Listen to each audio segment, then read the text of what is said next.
The time period that we're in at the moment is a time period of Fatimiyyah.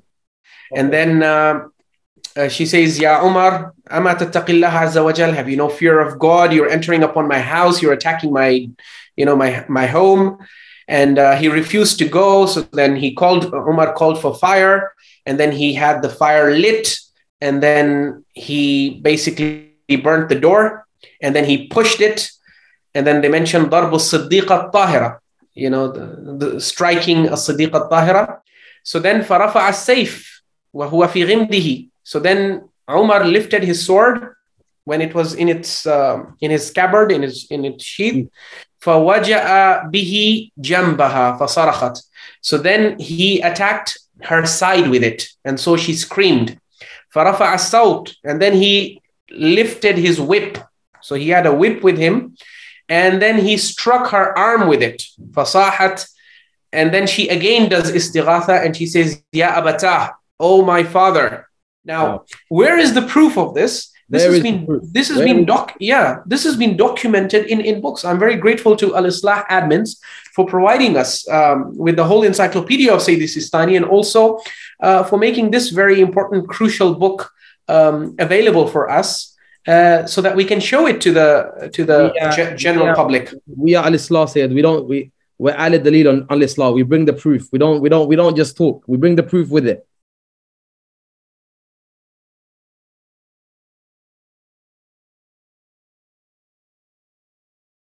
Assalamu alaikum wa rahmatullahi wa barakatuh. Thank you, viewers, for joining us today. It's been a little while. I appreciate in this time period of Fatimiyyah, we are today doing a very special lecture. I have with me Ustad Syed Ali Hur Kamanpuri. Assalamu alaikum, Syed. Wa alaikum assalam wa rahmatullahi wa barakatuh. Thank you for having me. Thank you for joining us today, Syed. It's been a little while. Yep, it's been quite a while, and it's a pleasure to be with you and to engage in this hopefully constructive and beneficial discussion, inshallah. Inshallah. So today, viewers, we will be discussing, as you know, especially for our Shia audience, and the non-Shia audience probably won't know as much, but the time period that we're in at the moment is a time period of Fatimiyyah. And Fatimiyyah is a time period which we reserve for Sayyidah Zahra Salamullahi alayha. We mention her manaqib, we mention her fada'il, we mention her life. And the reason that we actually do this in this specific time period is because we have a narrative, the Shia Imamiyah have a specific narrative in regards to how she died. That's where the whole Fatimiyya narrative comes from. This is a topic that is quite controversial in the Muslim community.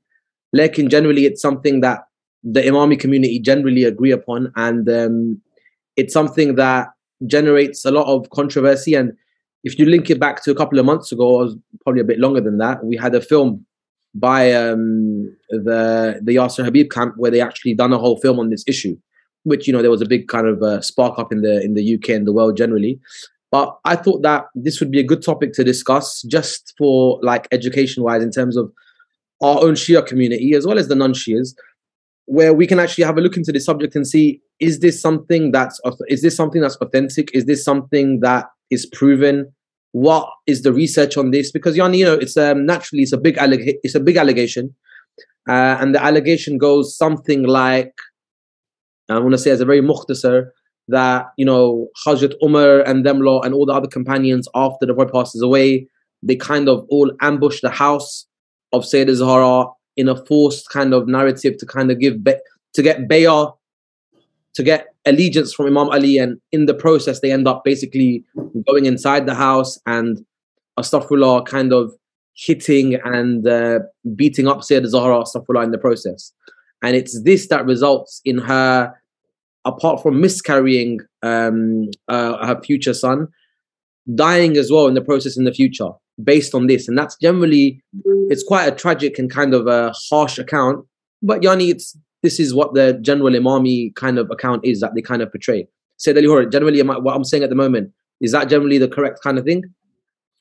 Yes, true. And this is precisely how the story has been portrayed in the sources that are relied upon to prove the incident of the door. This whole incident, this whole event is referred to as the incident of the door, or the breaking of the ribs, hadithat kasr al-dhil' or dhil' al-Zahra alayha salam.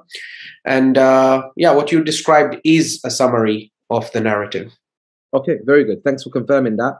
So that's generally what the Shia belief is. So the reason I say that I've got you here today is naturally, like, mashallah, you have someone who's specialized in these kind of subjects. You've put a lot of study into this.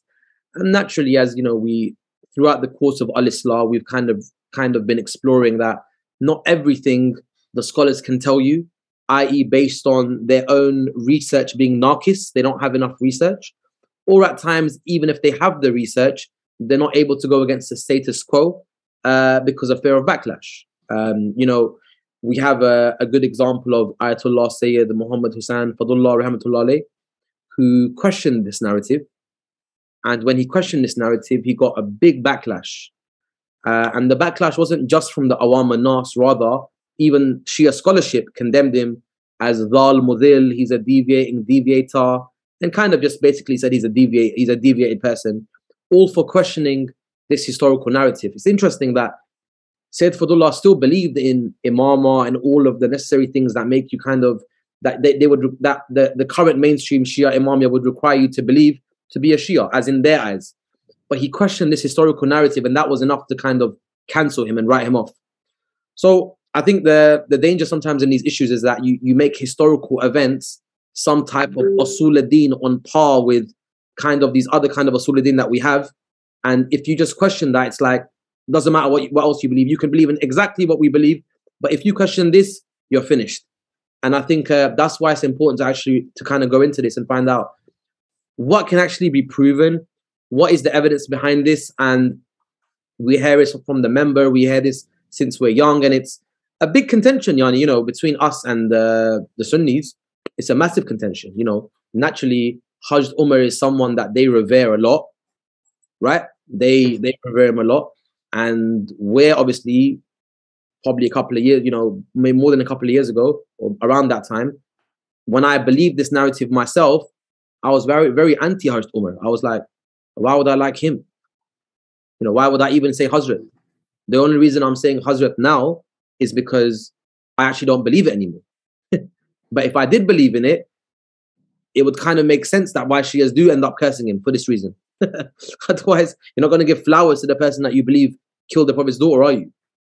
So it's kind of a, like I say, you know, it's funny when Yasser Habib made the film, the Shia scholars were conflicted. Remember that show that we done? They were like, yeah, you know, we're not with the film, but we agree with what happened.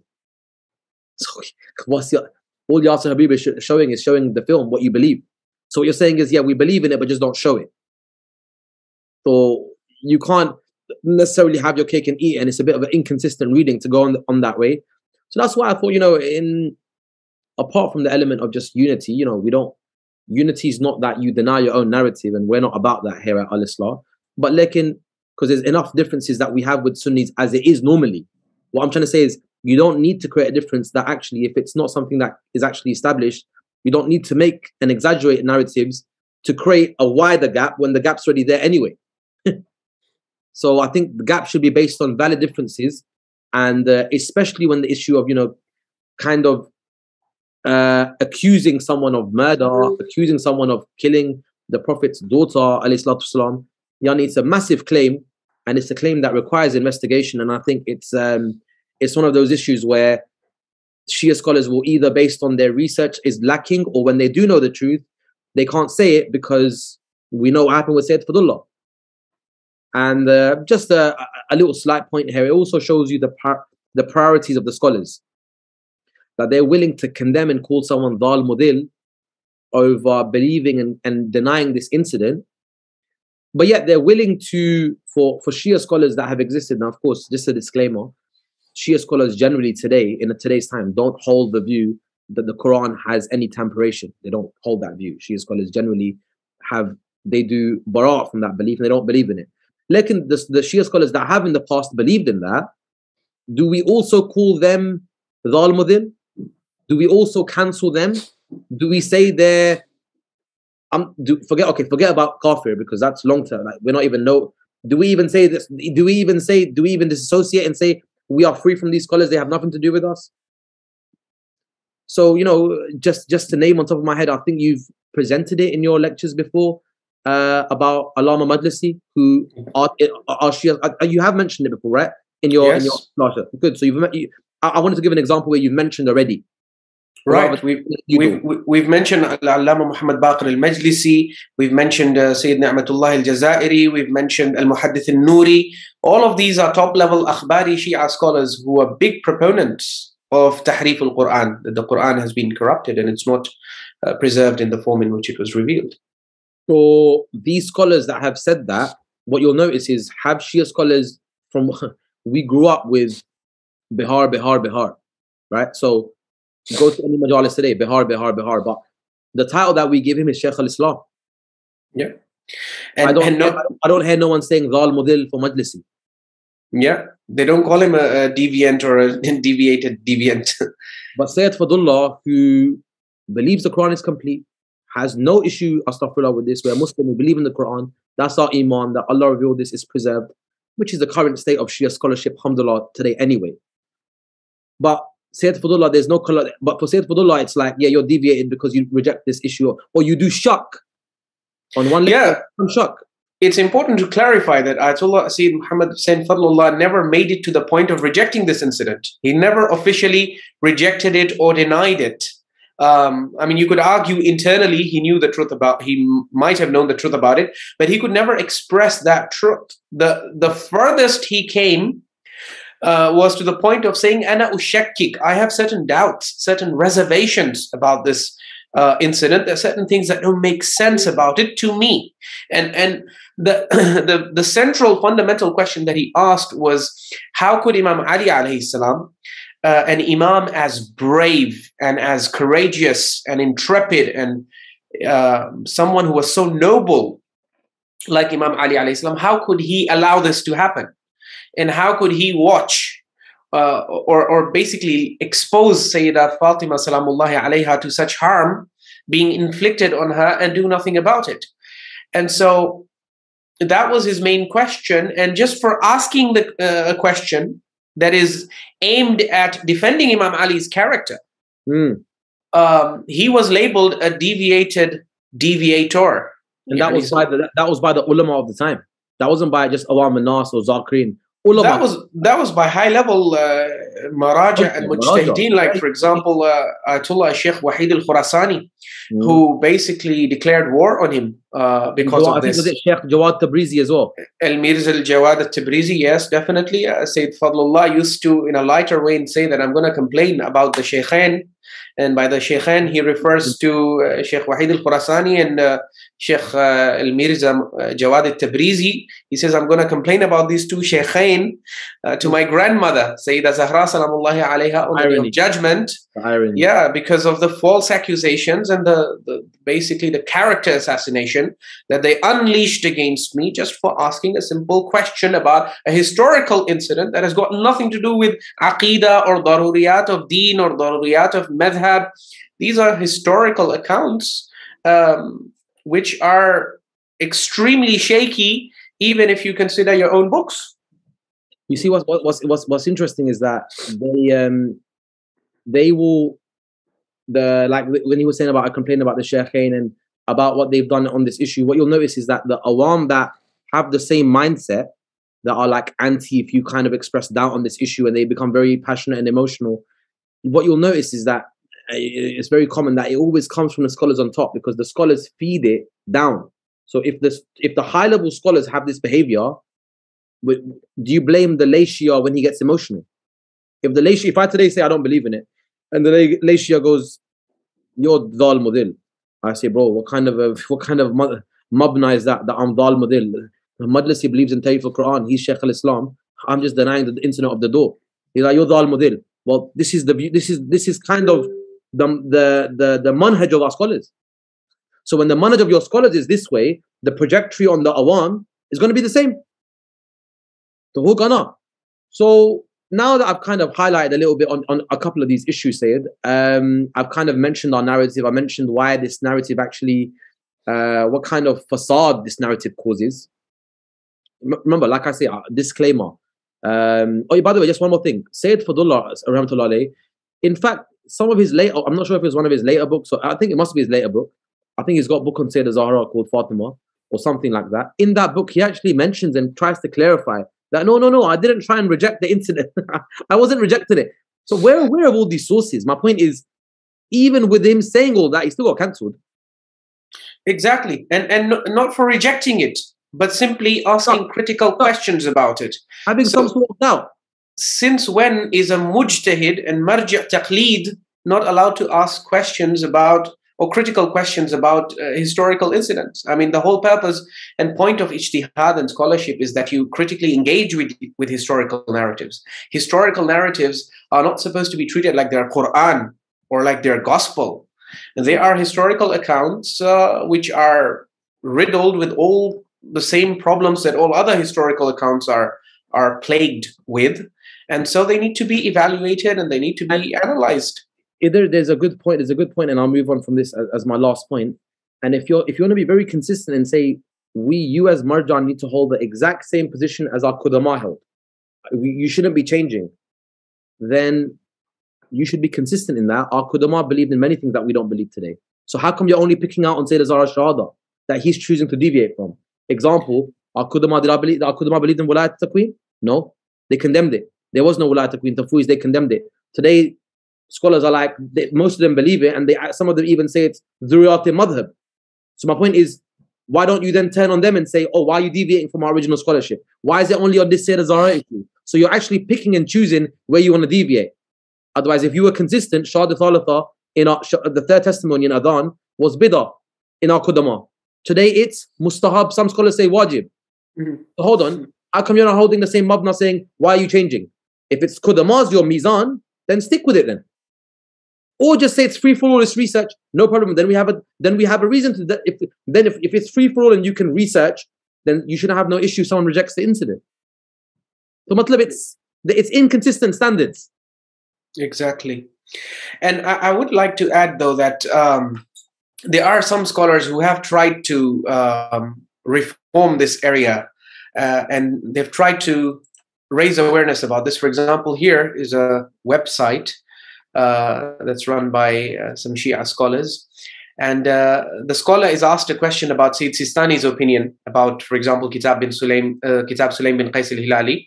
And is it permissible for me in Aqidah-related issues in which taqleed is not permissible to follow someone other than Syed Seestani, especially in the matter of the Qadiyat al-Zahra alayha salam, in the case of Zahra alayhi salam, because Syed Seestani's view makes it very difficult for you to celebrate or to commemorate Fatimiyyah the way people are doing today. All these all the masa'ib that are recited in Fatimiyyah, particularly the incident of the door, if you follow Syed Seestani's research, all of that gets cancelled.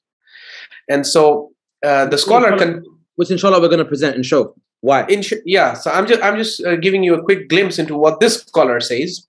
He points out that this Syed Seestani's office was asked this question. It's number 17 among the questions that were received by his office. And he was asked, Kitaab Sulaym bin Qais al-Hilali al-Amir al-Kufi, the companion of Amir al-Mu'mineen, about whom Imam Sadiq said that it is a secret from the secrets of Al-Muhammad. What is the degree of authenticity for this book? And what do the ulama say about the different editions of this book that are available in the present period? And they got, the questioner got a one-line response with 3 words in it. Fi sanadihi ishkal. The office of Syed Seestani responds by saying, in its sanad, in its chain, there are problems. The chain is problematic, basically. One-line answer. This is what Ayyatullah Sayyid Kamal al-Haydari calls jawaban diplomasi, and it's a diplomatic answer. There's so much more they could have added here, but in one line they say its sanad is problematic. And then this scholar goes on to give a list of the scholars who have weakened it. And then he says something very nice, which is, he says, إِنَّهُ يُمْكِنُ لِإِنسَانِ الْمُسْلِمِ أن يبحث وينقب في بطون الكتب ليتعرف على مجريات الأحداث ويهتم بها، ولكن في الوقت نفسه عليه أن يأخذ في اعتباره أن أحداث التاريخ في كثير من قضاياه ليست جزءا من الدين والعقيدة من الناحية الشرعية. He says, look, it is very good for a Muslim to research and go deep into the books so that he may find out what happened in history. But at the same time, simultaneously, it is very important for him to keep in mind the fact that historical events are not juz of deen. They're not part of the deen. They're not part of the aqidah from min al-nahya shar'iyya, from the shar'i legal point of view. فَأَنْتَ لَا تُسْأَلْ أَمَامَ اللَّهِ عَزَّ وَجَلْ عَنْ تَفَاصِيلِ أَحْدَاثِ التَّارِيخ. Because you're not going to be asked in front of Allah when you stand for hisab. Allah is not going to ask you about what happened in history. Rather, what you're going to be asked about and what's expected of you is that you should be a Muslim who accepts Tawheed, who accepts Nubuwah of the Prophet, who is, what is required of you is to be a Shi'i Imami, who accepts the Imama of the Al-Aimma, and that you should do tawalla with their friends and tabarra from their enemies. That is required of you. But beyond that, what exactly happened in history, you're not going to be questioned about it. So you can see that there is an attempt that is being made by scholars to reform that mindset that thinks that, you know, if you deny the incident of the door, or even if you ask critical questions about it, that you are a deviant and you have gone astray in religion and you're not a good Shia, or, you know, things like that. So you can see scholars have already started to address this. Yeah, no, very good.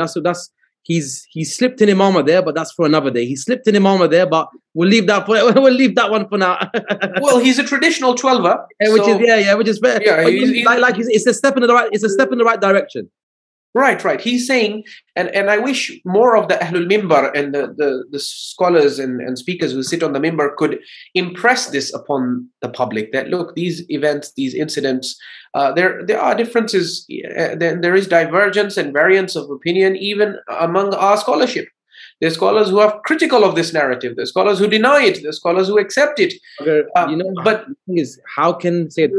Sorry to cut you. The thing is, the reason why this narrative is not out there in the loud is that when one of your Ayyatullah Marja, who's one of your highest ranking, questioned it, he was written off.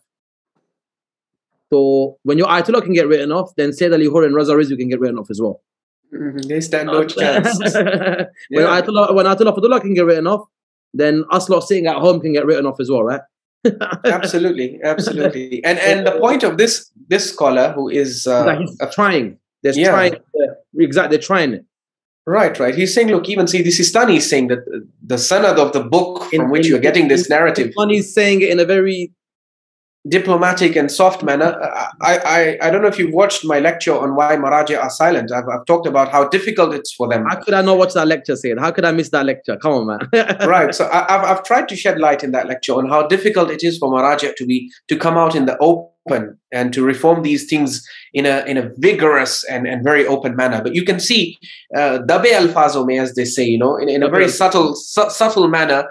Syed Seestani's office has already given you a lot of food for thought, that all of this masa'ib that you're reciting during the Fatimiyyah days about her being pressed between the door and the wall and Muhsin and the entire incident of the door narrative, it is based on a sanad that is extremely problematic. And inshallah, if we get the opportunity, we will show you what exactly they mean when they say, why are they saying the sanad is extremely problematic and unreliable. Even that kalam, I'm not going to go too deep into it, but as you know, in our culture and the kind of tradition that we have in our sources, there's something called Toria, double source.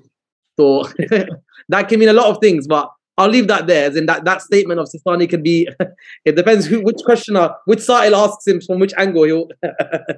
No, so we're going to do tafsir of this statement, inshallah. We're going to explain to you, Syed Seestani's office. This is not Syed Seestani himself. Okay, yeah. Syed Seestani's office is basically, what do they mean when they say sanad is extremely problematic? Why? I mean, and obviously the audience should then ask, if the sanad is so extremely problematic that Ayyatullah Seestani's office, you know, is having to admit this, then why is this being recited from our manabir and our pulpits? And why are people are crying over something that's not established. And not only that, but this narrative is being constantly presented from the mimbar in such a way that it is stoking and fueling sectarianism and sectarian hatred. Yeah, 100%. It 100% is. And like I said, we're not apologists that if a narrative is true, it doesn't matter what issue it causes, the narrative is true.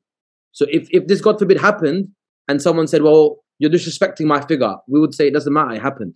Happen. If this narrative was true, we would be screaming it, and we would be openly invoking la'na of Allah subhanahu wa ta'ala upon the perpetrators. Sayyidah Zahra salamullahi alayha is our beloved lady of Islam. She's our grandmother, biologically speaking, and she's someone whom we intensely love and revere and admire, and so does the entire Muslim ummah. Regardless and irrespective of whether you're Shia and Sunni, Sayyidah Zahra salamullahi alayha is a figure who is sacrosanct in Islam. She's the beloved of our Messenger sallallahu alayhi wa sallam. She's the one for whom even Mu'mineen Aisha has to testify that when she used to enter the room, qama ta'ziman laha, the Holy Prophet sallallahu alayhi wa sallam would stand up out of respect and reverence for her.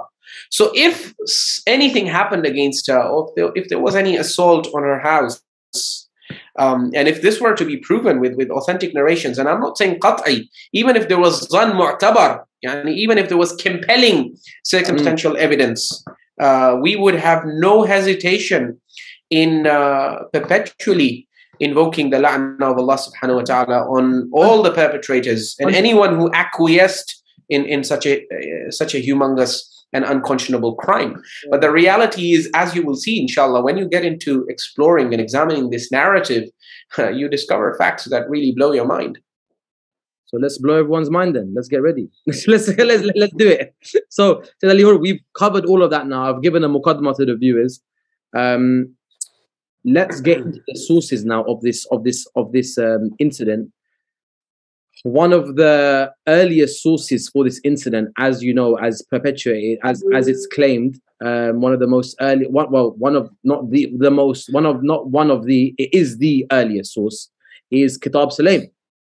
Kitaab Sulaym, as they say, by who they attribute to Sulaym bin Qais al-Hilali.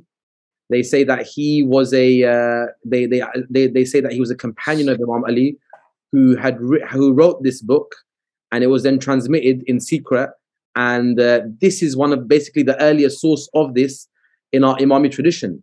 So Syed, take it away. Tell us a little bit about Sulaym. Tell us a little bit about this book, and what is the kalam, and is this book a reliable book? Because on the member, whether they quote from Bihar, it's always quoting this book. In fact, 2-3 years ago, I was quoting this book. Right. Tell us about this book. Yeah, so this is basically the earliest primary source that can be cited for the incident of the door narrative and the event.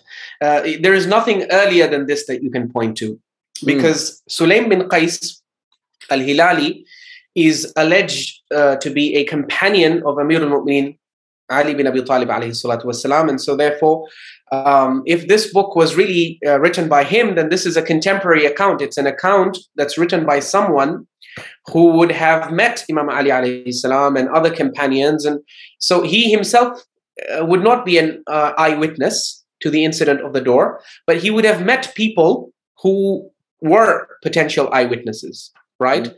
And so as far as the narrative is concerned, this is a very good edition of Kitaab Sulaym bin Qais that is actually edited by Al-Allama Sheikh Muhammad Baqir Al-Ansari Zanjani. That's supposed to be one of the best tahqiq editions that basically try and prove the book. I've heard from my research friends, my good research Shia friends, that's like the best edition. Yes, indeed. It's one of the best. He puts in the most work in trying to prove it. Yes. He's a big believer in the incident. But let's look at the incident first. This is basically what is recited and presented from the mimbar. It's recited in the masa'ib, and people cry. So this book only doesn't mention this narrative. This book mentions many other things as well, right? Yeah. This, as you can see, it's in 640 pages. So it mentions a lot of incidents from the time of the Prophet and after the Prophet. So inshallah, if we get time, we want to mention some other incidents from this book as well today. True. To give people a sense of what kind of content this is, because everyone knows this book, Sayyid Shahada, Kitaab Sulaym. We need to defend it. Maybe if we show them what else is in this book, it might open their mind and be like, hold on, is this the book you want to accept? Absolutely. So as you can see in front of you, this is the narrative of the incident of the door. هجومهم على بيت فاطمة عليها السلام وإحراقه. Their attack on the house of Fatima عليها السلام, and they're burning it. And then they present you this narrative. فانطلق قنفذ فأخبر أبا بكر فوثب عمر غضبان فنادى خالد بن الوليد وقنفذا فأمرهما أن يحملا حطبا ونارا. Okay, so basically Umar, he gets very angry. He calls Khalid ibn Walid and Qunfudh. He asks them to bring firewood and fire itself. And then he goes to the door of Ali and Fatima was sitting behind the door, salawatullahi alayha, and she had tied her head with a cloth after the demise of the Prophet. And then he knocked the door, he hit the door, and he called out, Ya ibn Abi Talib, iftah al-bab. And Fatima said, Ya Umar, ma lana walak, la tada'na wa ma nahnu fihi. What is the matter with you? Why don't you leave us as we are? And then he says, iftah al-bab, open the door, wa illa ahraqnahu alaykum. Otherwise, we are going to burn it. And that's where it starts. Where it's now talking about we're going to burn it. That's where it's basically the first threat process. That's the first threat. Yeah, that's basically the threat. And then she says, Ya Umar, ama tattaqillah azza wa jal, have you no fear of God? You're entering upon my house, you're attacking my home. And he refused to go. So then Umar called for fire, and then he had the fire lit, and then he basically burnt the door, and then he pushed it, and then they mentioned darbu as-siddiqa at-tahira, the striking a siddiqa at-tahira. So when he basically entered the door, Fatima salamullahi alayha was the first to receive him. This is the part that Syed Fadhlullah had a very tough time digesting. That how could, at a moment like this, when the house is under threat, how could Amirul Mu'mineen, someone as noble and as brave and as courageous as Amirul Mu'mineen Ali bin Abi Talib alayhi salam, how could he put Fatima salamullahi alayha and let her be in front of the burning door and let her be at the, bear the brunt of this attack? But in any case, he just simply asked a critical question. How is this possible? He did not say that, I'm denying it because of this. He's Dhal Madil for questioning it. Imagine if he had denied it. Then he would have been a kafir, aslan. Yeah, go on. Well, so then she cried out. Wasahat, Fatima Zahra salamullahi alayha cries out. She says, Ya Abatah, Ya Rasulullah. So if this riwayah, if this can be proven authentic, then Sayyid Raza, you and I will have to do ruju', because you can see this proves istighatha as well. Yes, it proves istighatha. She's calling out to her father and saying, Ya Abatah, oh my father, although Rasulullah sallallahu alayhi wa sallam has left this world. Ya Rasulullah. So then farafa as-sayf wa huwa fi ghimdihi. So then Umar lifted his sword when it was in his scabbard, in its sheath. فَوَجَأَ بِهِ جَنْبَهَا فَصَرَخَتْ. So then he attacked her side with it, and so she screamed. فَرَفَعَ الصَّوْتِ. And then he lifted his whip. So he had a whip with him, and then he struck her arm with it. فَصَاحَتْ. And then she again does istighatha, and she says, Ya Abatah, oh my father. And then even how much you've read now after this, what Hazrat Umar, bro? What Hazrat? Oh yeah, absolutely. I mean, if this, what's the status of Umar after this? Absolutely. Now, when all the damage has been done, okay, now the narration moves the camera to Ali bin Abi Talib. فَوَثَبَ Ali ibn Abi Talib alayhi salam. When all of this has happened, now Ali ibn Abi Talib, فَوَثَبَ, he jumps into action. Okay, all this time, he was just, I don't know, watching or... Now it changes. Yeah, now it changes. So then, فَأَخَذَ بِتَلَابِبِ عُمَرٍ. So then he grabs Umar and then he shakes him and he throws him to the ground and he injures his nose and strikes him. This is something interesting. Another reason why Kitaab Sulaym is very pushed amongst us is that from a young age, that same ishqal of why didn't Imam Ali do anything? Why didn't he do anything? Actually, even when when I started believing in this narrative, when I used to believe in it, in fact, I would use Kitaab Sulaym and say, look, here's defense that Imam Ali did do something. Because normally it's a bit late, but he's still done it. Yeah, but how can you afford to be so late? But we were worse than this. We used to say we don't have any evidence of Imam Ali doing anything. We used to say he wasn't at home, he wasn't with Kitaab Sulaym. It brought us a lot of hope because we're like, look, he defended. So people use this to reverse it. I mean, look, the expectation of today's Shia, when a traditional Shia says, Ya Ali Madad, he assumes Imam Ali alayhi salam will come in time to rescue. But this narrative, this Kitaab Sulaym is saying, well, when his wife was screaming and she was calling out to, her father, and he could hear that, he was not doing anything. And after, she had been beaten up and the door had been burned and Muhsin had been, she had miscarried. After all the damage is done, all of a sudden now, Amir al-Mu'mineen that's a good nukta. With Yali Madad, he helps millions of people within seconds. Over there, the delay is natural. So again, another kind of logical deduction or logical point against istighatha. Yeah, exactly. I mean, today the expectation is that he comes instantly to your help, but when his own wife, the millions across the world at the same time. Yeah, you see, the problem is the people who are making this narrative, if they had allowed Imam Ali to come before, then there would be no musibah to recite. There would be no masayib to recite, right? So they first have to let the whole crime take place. Crime has happened, then.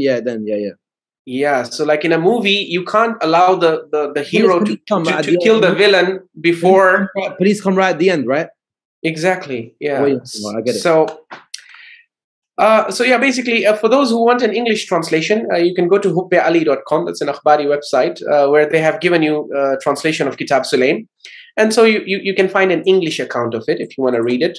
Qunfuz went, he informed Abu Bakr, Umar leapt up angrily, called Khalid bin Walid and Qunfuz. Basically, all of that I presented to you right now.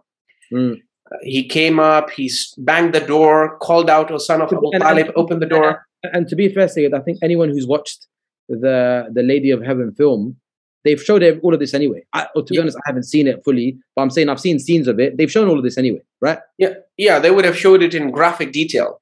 Yeah, this whole scene.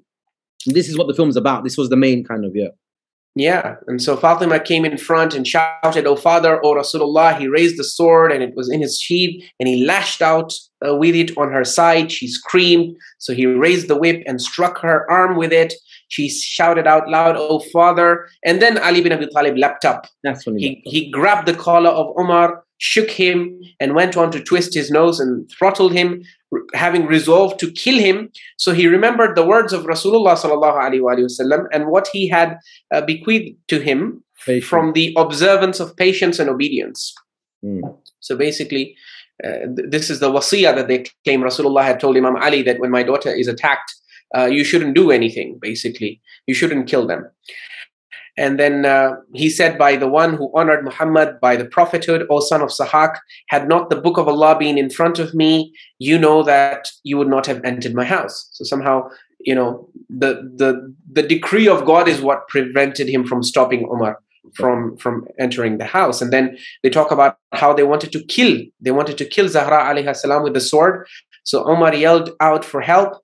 The people came over until they entered the house. Khalid bin Walid unsheathed his sword to strike Fatima. He attacked him. He alayhi salam, that is Imam Ali, attacked him with his sword.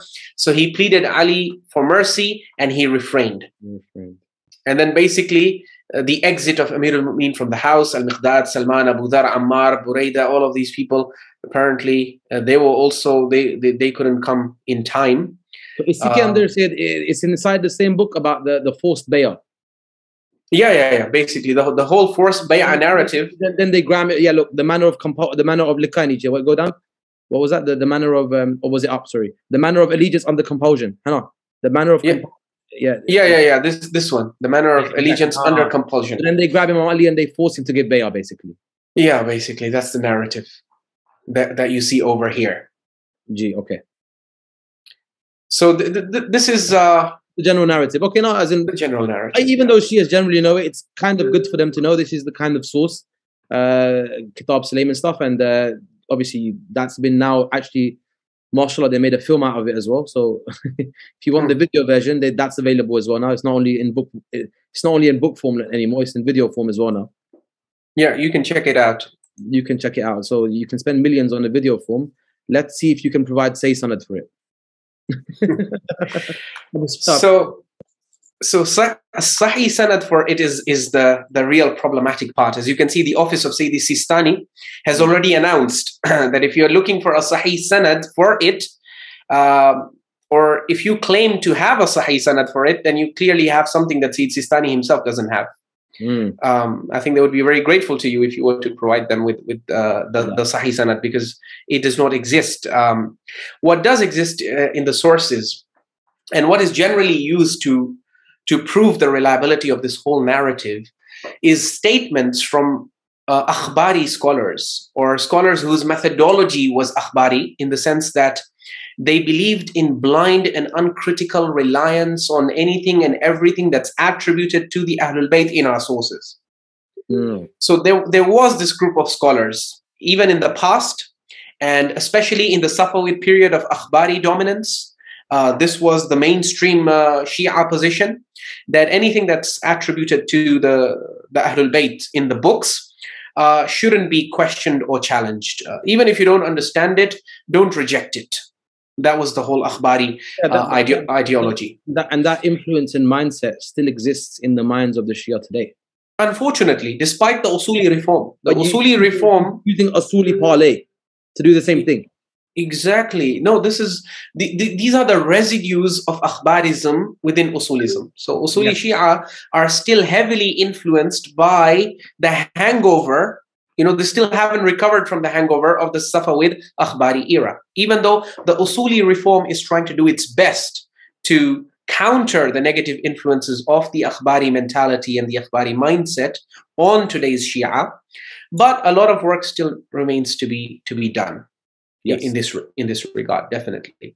So the people who defend this narrative would say that Kitaab Sulaym bin Qais has been declared to be one of the most authentic and authoritative and reliable and trustworthy books in the Shia Hadith corpus. Let me pause you there for 1 second. Just for the viewers, we have books like Al-Kafi by Kulayni, the book Al-Kafi by Kulayni, right?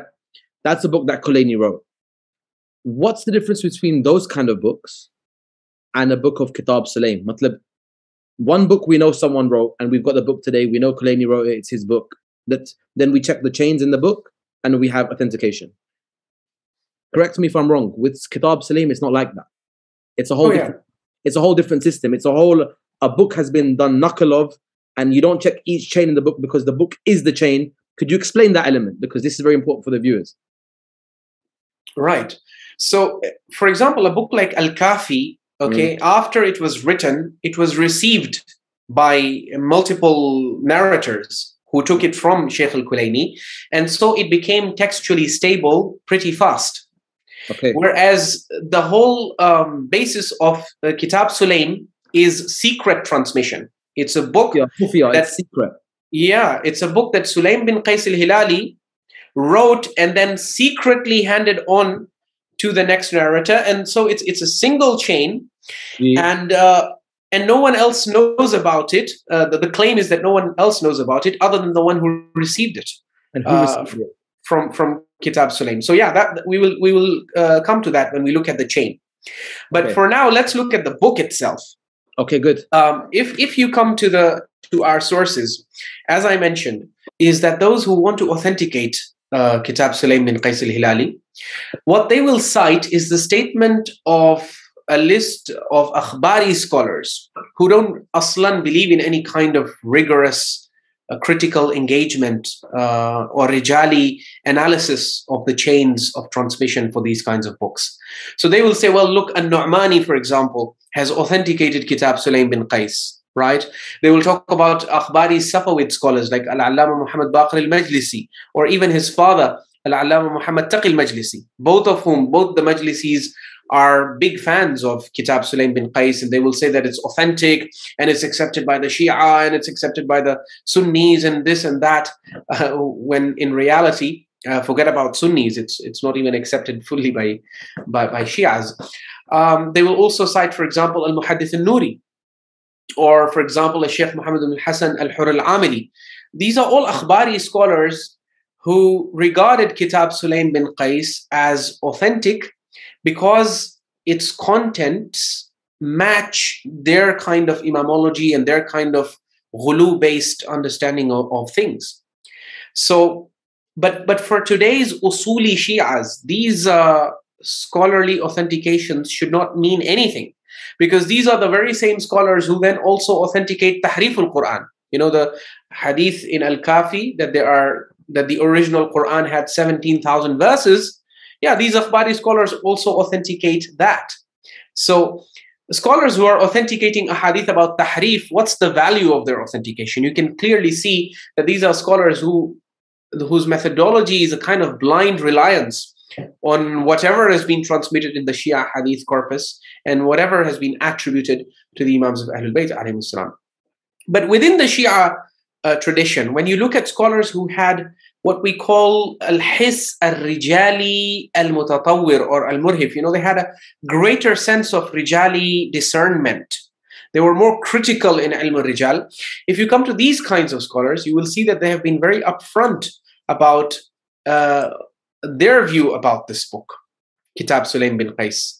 So here we have in front of us the book Tashihu I'tiqadat al-Imamiyyah, which is among the Musannafat of Sheikh Al Mufeed. It is among the books that were authored by Sheikh Al Mufeed. It is a rectification, an emendation of the i'tiqadat, the aqidah of the Imamiyyah. And this is the edition that was published at the 1000th anniversary of the International Congress of Sheikh Al Mufeed. It's published by Al-Mu'tamar Al-Alami بمناسبة الذكرى الألفية لوفاة الشيخ المفيد. And as you can see here, it's published, it's the first edition, published in Qom by Muassasatul Imam As-Sadiq alayhi salam in the year 1413 AH. So if you come here to page 150 of this book, you have a very important statement from Sheikh Al Mufeed about Kitaab Sulaym bin Qais, when he's talking about a narration that Sheikh Abu Ja'far As-Saduq has taken from the book of, or from the hadith of Sulaym, which goes back to Al-Kitab Al-Mudaf Ilayh, which goes to the book that is associated with or that is attributed to Sulaym bin Qais al-Hilali, and which has been transmitted with the riwayah of Aban ibn Abi Ayyash. So he says, فَالْمَعْنَى فِيهِ صَحِيحٌ. He says the narration that Sheikh Saduq has quoted may in itself not be objectionable. The content may be okay. But what needs to be kept in mind is غَيْرَ أَنَّ هَذَا الْكِتَابِ غَيْرُ مَوْثُوقٍ بِهِ. What needs to be kept in mind is that this book, the book of Sulaym bin Qais, is غَيْرُ مَوْثُوقٍ بِهِ. It is not a reliable and trustworthy book. وَلَا يَجُوزُ الْعَمَلُ عَلَى أَكْثَرِهِ. And you are not allowed to act upon majority of what is in it. Yani he is discrediting and dismissing the vast majority of narrations in Kitab Sulaym bin Qais. He's saying they do not constitute actionable evidence. You can't act on them because they're not reliable. Why are they not reliable? He says, وَقَدْ حَصَلَ فِيهِ تَخْلِيطٌ وَتَدْلِيسٌ. Because there has been a lot of mixing up, there has been a lot of interpolation, a lot of stuff has been fabricated and added to this book. فَيَنْبَغِي لِلْمُتَدَيِّنِ أَنْ يَجْتَنِبَ الْعَمَلَ بِكُلِّ مَا فِيهِ. So it befits the mutadayyin, the religious person, to keep his distance, to stay away from acting on everything that is in it. Because the vast majority of it is unreliable and inauthentic, you should avoid acting on the book as a whole. You shouldn't act on anything in it.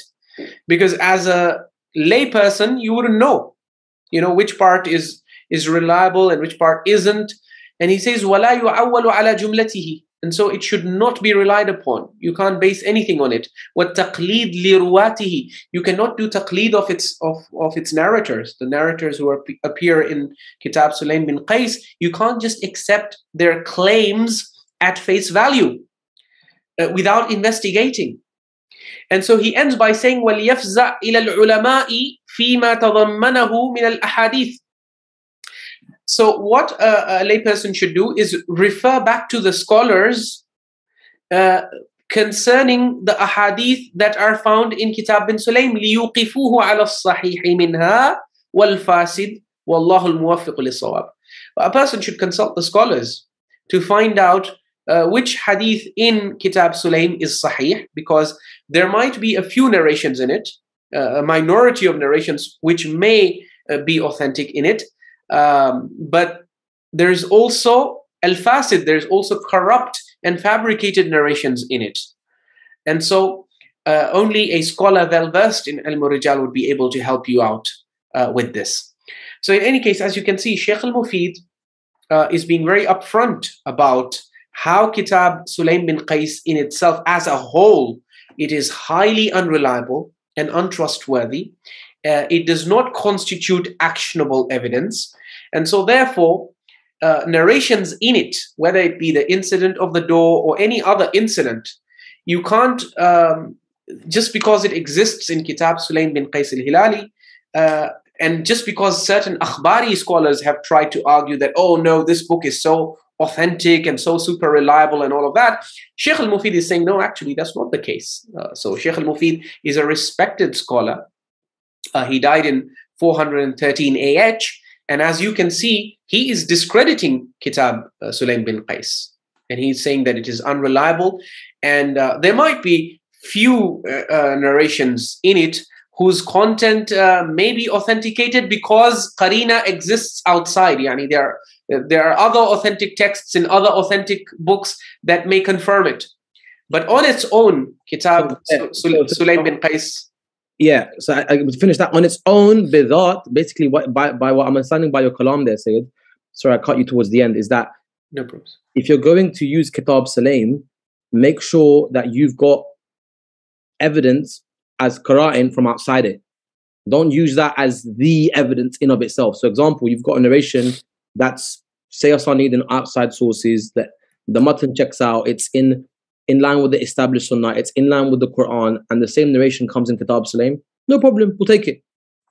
Exactly. But something that's an exclusive claim in Kitab Sulaym, that in other sources you're not finding in the established sunnah, it's not in the Quran, and it's going against all of that, or it's not there, and then only Kitab Sulaym reports it, how can that be hujjah?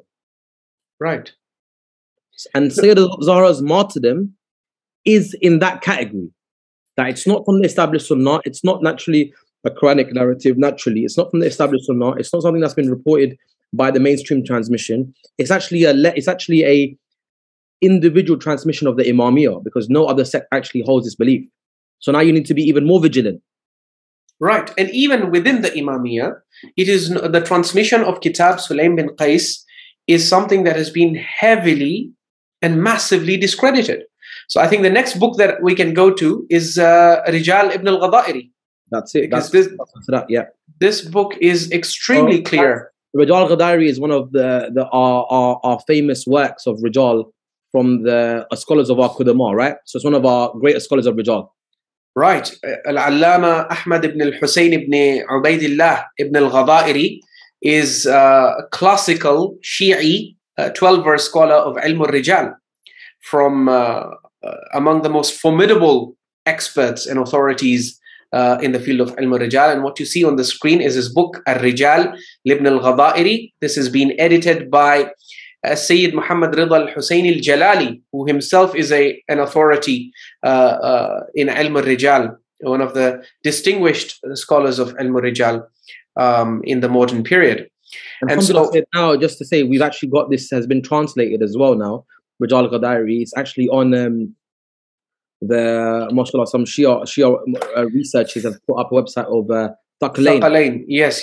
Done great work. I know the brother who runs it, mashallah, research brother, good brother, muhakkik. he's translated this and put it up on his website. So if someone wants to check your reference that you give, they should be, inshallah, be able to find it there as well. True. Yeah. So if you come to this edition, this is Rijal ibn al-Ghadairi. It's the Darul Hadith edition published in Qum. It's the first edition, and it came out in 1422 AH. If you look at page 63, you see his entry in Sin, Sulaym bin Qais al-Hilali al-Amiri. This is what Ibn al-Ghadairi has to say. Remember, Ibn al-Ghadairi is considered to be the foremost and the most reliable authority in Ilm al-Rijal by Syed Seestani, and we can show proof of that later on. So Sulaym bin Qais al-Hilali al-Amiri, he reported from Amir al-Mu'mineen, from Al-Hasan, Al-Hussein, and Ali ibn al-Hussein. وَيُنْسَبُ إِلَيْهِ هَذَا الْكِتَابُ الْمَشْهُورِ. He is the one to whom the famous book, Kitaab Sulaym, is attributed to. Now listen to this. He says, وَكَانَ أَصْحَابُنَا يَقُولُونَ. Our scholars used to say, إِنَّ سُلَيْمًا لَا يُعْرَفْ. That Sulaym is an unknown person. وَلَا ذُكِرَ فِي خَبَرٍ. He has not been mentioned in any report. So there used to be Shia scholars in the time of Al-Allama ibn al-Ghadairi who used to doubt the very existence of Sulaym bin Qais. But Allama ibn al-Ghadairi does not accept that. He says, وَقَدْ وَجَدْتُ ذِكْرَهُ فِي مَوَاضِعَ مِنْ غَيْرِ جِهَةِ كِتَابِهِ. He says, no, I've actually found mention of him in places other than his book. Okay. وَلَا مِنْ رِوَايَةِ أَبَانِ ibn Abi Ayyash عَنْهُ. And I have found his name in reports where it's not only Aban ibn Abi Ayyash who is reporting from him. So basically he's trying to refute the claim that Sulaym bin Qais was not a real historical figure, and that his book, Kitaab Sulaym, is the only place where he's mentioned. Allama ibn al-Ghadairi says, no, I don't accept that. I have seen mention of him in other independent reports. So we can accept that Sulaym bin Qais al-Hilali was a real person. He was a historical figure. But then, وَقَدْ ذَكَرَ لَهُ ابن عقدة في رجال أمير المؤمنين أحاديث عنه. Ibn Uqda, the famous scholar, Zaydi scholar, has mentioned in his book Rijal Amir al-Mu'mineen certain narrations from Sulaym bin Qais. But now come to the main part. Al-Allama ibn al-Ghadairi says, وَالْكِتَابُ مَوْضُوعٌ لَا مِرْيَةَ فِيهِ. He says the book, Kitaab Sulaym bin Qais al-Hilali, مَوْضُوعٌ, it is fabricated, it is a forgery, it is a fake invention. لَا مِرْيَةَ فِيهِ. And he says this is not just a theory that I'm putting forward or some kind of guesswork or speculation. Or he says, La miryata fihi. There can be no doubt about the fact that Kitaab Sulaym bin Qais is a fabrication, it is an invention. So Sulaym bin Qais is a real historical figure, according to Ibn al-Ghadairi. But this book is not a real book that's written by Sulaym bin Qais. This book is a fabrication. And then he says, وَعَلَى ذَلِكَ عَلَامَاتٌ. He says, I'm not just making an empty claim here. I can prove my claim. How do I know it's a fabrication? He says, عَلَى ذَلِكَ عَلَامَاتٌ فِيهِ تَدُلُّ عَلَى مَا ذَكَرْنَا. He says, open the book of Sulaym bin Qais al-Hilali. Just open the book and read the narrations in it. I can give you examples of narrations that will leave you in no doubt about the fact that this book could only be fabricated by a ghali, or by a kind of crazy person who does not know basic, who's not familiar with basic realities and lacks common sense. So what kind of narrations is he talking about? He says, for example, there is a narration in Kitaab Sulaym which mentions ما ذكر أن محمد بن أبي بكر وعظ أباه عند موته. There's a narration that talks about Muhammad ibn Abi Bakr giving maw'idha and speaking to his father at the time of his death. So at the time of Abu Bakr's death, Muhammad bin Abi Bakr was hardly 2 years old or 3 years old. A toddler would give maw'idha to his father at the time of death. That's something that's inconceivable. Only a madman would believe that, according to Ibn al-Ghadairi. And if you want, I can present the narration. It's mentioned in Kitaab Sulaym from page 348 to 349. Basically, the narration talks about how Abu Bakr at the time of his death tells his son that, I can see Rasulullah and I can see that I'm going to be put in hell and there's going to be a chest that's made of fire, and I'm going to be entering it, and basically all kinds of, crazy ghali stuff in there, Rafidi stuff in there. The next thing that he says proves that Kitaab Sulaym is a forgery and a fabrication is the narration in it that indicates that أن الأئمة ثلاثة عشر, that the Imams of Ahlul Bayt from the line of the Prophet are going to be 13. So basically, if you accept Kitab bin Sulaym, you have to accept that the Imams are 13, not 12. You can't be an Ithna Ashari then. If you're going to rely and if you're going to defend the authenticity of Kitab Sulaym, then you will have to accept that there are 13 Imams, because that's what the narration on page 380 of Kitab Sulaym, that's what it indicates. Because the Prophet tells Imam Ali alayhi salam that Allah has chosen 12 Imams after us, after you and me. So basically, if there are 12 Imams after Imam Ali, then that means if you add Imam Ali, it becomes 13 Imams. So this is another reason why Ibn Ghadairi is saying that this book clearly is a forgery. It is not an authentic 12-verse Shia transmission. وَغَيْرُ ذَلِكَ. And there are other many narrations in it, which we can also present. I'm gonna present a couple, yeah. Yeah, which show you and which leave you in no doubt about the kind of crazy mindset that was behind the fabrication of this book. So Syed, what we have here is that Rijal Ghadairi, Ibn Ghadairi, who's one of the foremost scholars of Rijal, who actually, for those the viewers that might not know, we have some primary Rijal books, i.e. Rijal Najjashi, Tusi, we have Rijal Keshi, and then we have Rijal Ghadairi and Barki as well. These are like the primary Rijal books, and actually in all of these Rijal books, generally the scholars that study Rijal, as you'll know, they generally give they generally prefer and give precedence to Rijal Najjashi. That's generally the way it works. He gets folkier, but actually on the manhaj and the mabna of Ayyatullah Syed Ali Husani Seestani, who's the current marja of the whole Shia world, basically one of the biggest of the Shia world today, and his mabna, Rijal Ghadairi has folkier over even Najjashi. Yes, and I will show you proof of that.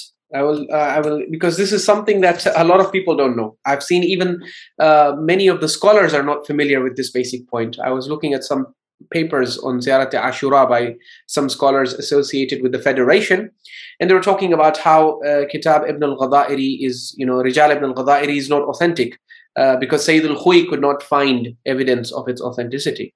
What they fail to mention is that Syed Seestani, after Sayyid al-Khuy, actually found the evidence of authenticity, and he authenticated Ibn al-Ghadairi, which means that Ziyarat Ashura goes back to being inauthentic, and in fact being the product of known fabricators, because Ibn al-Ghadairi has exposed some of the key fabricators in the chain of Ziyarat Ashura. Okay, very good. So that's an additional point of it. So yeah, as in with Rijal Ghadairi, as you've highlighted, and that was the tarjuma of Sulaym, does he not also have a tarjuma of Aban in there as well? Yes, he does. And inshallah, about that, isn't it? It is. He says something similar about concept of it being fabricated there as well, doesn't he? True. In fact, in tarjuma of Aban ibn Abi Ayyash, he actually reveals the identity of the fabricator, basically. Okay, according to his. Yeah, let me show.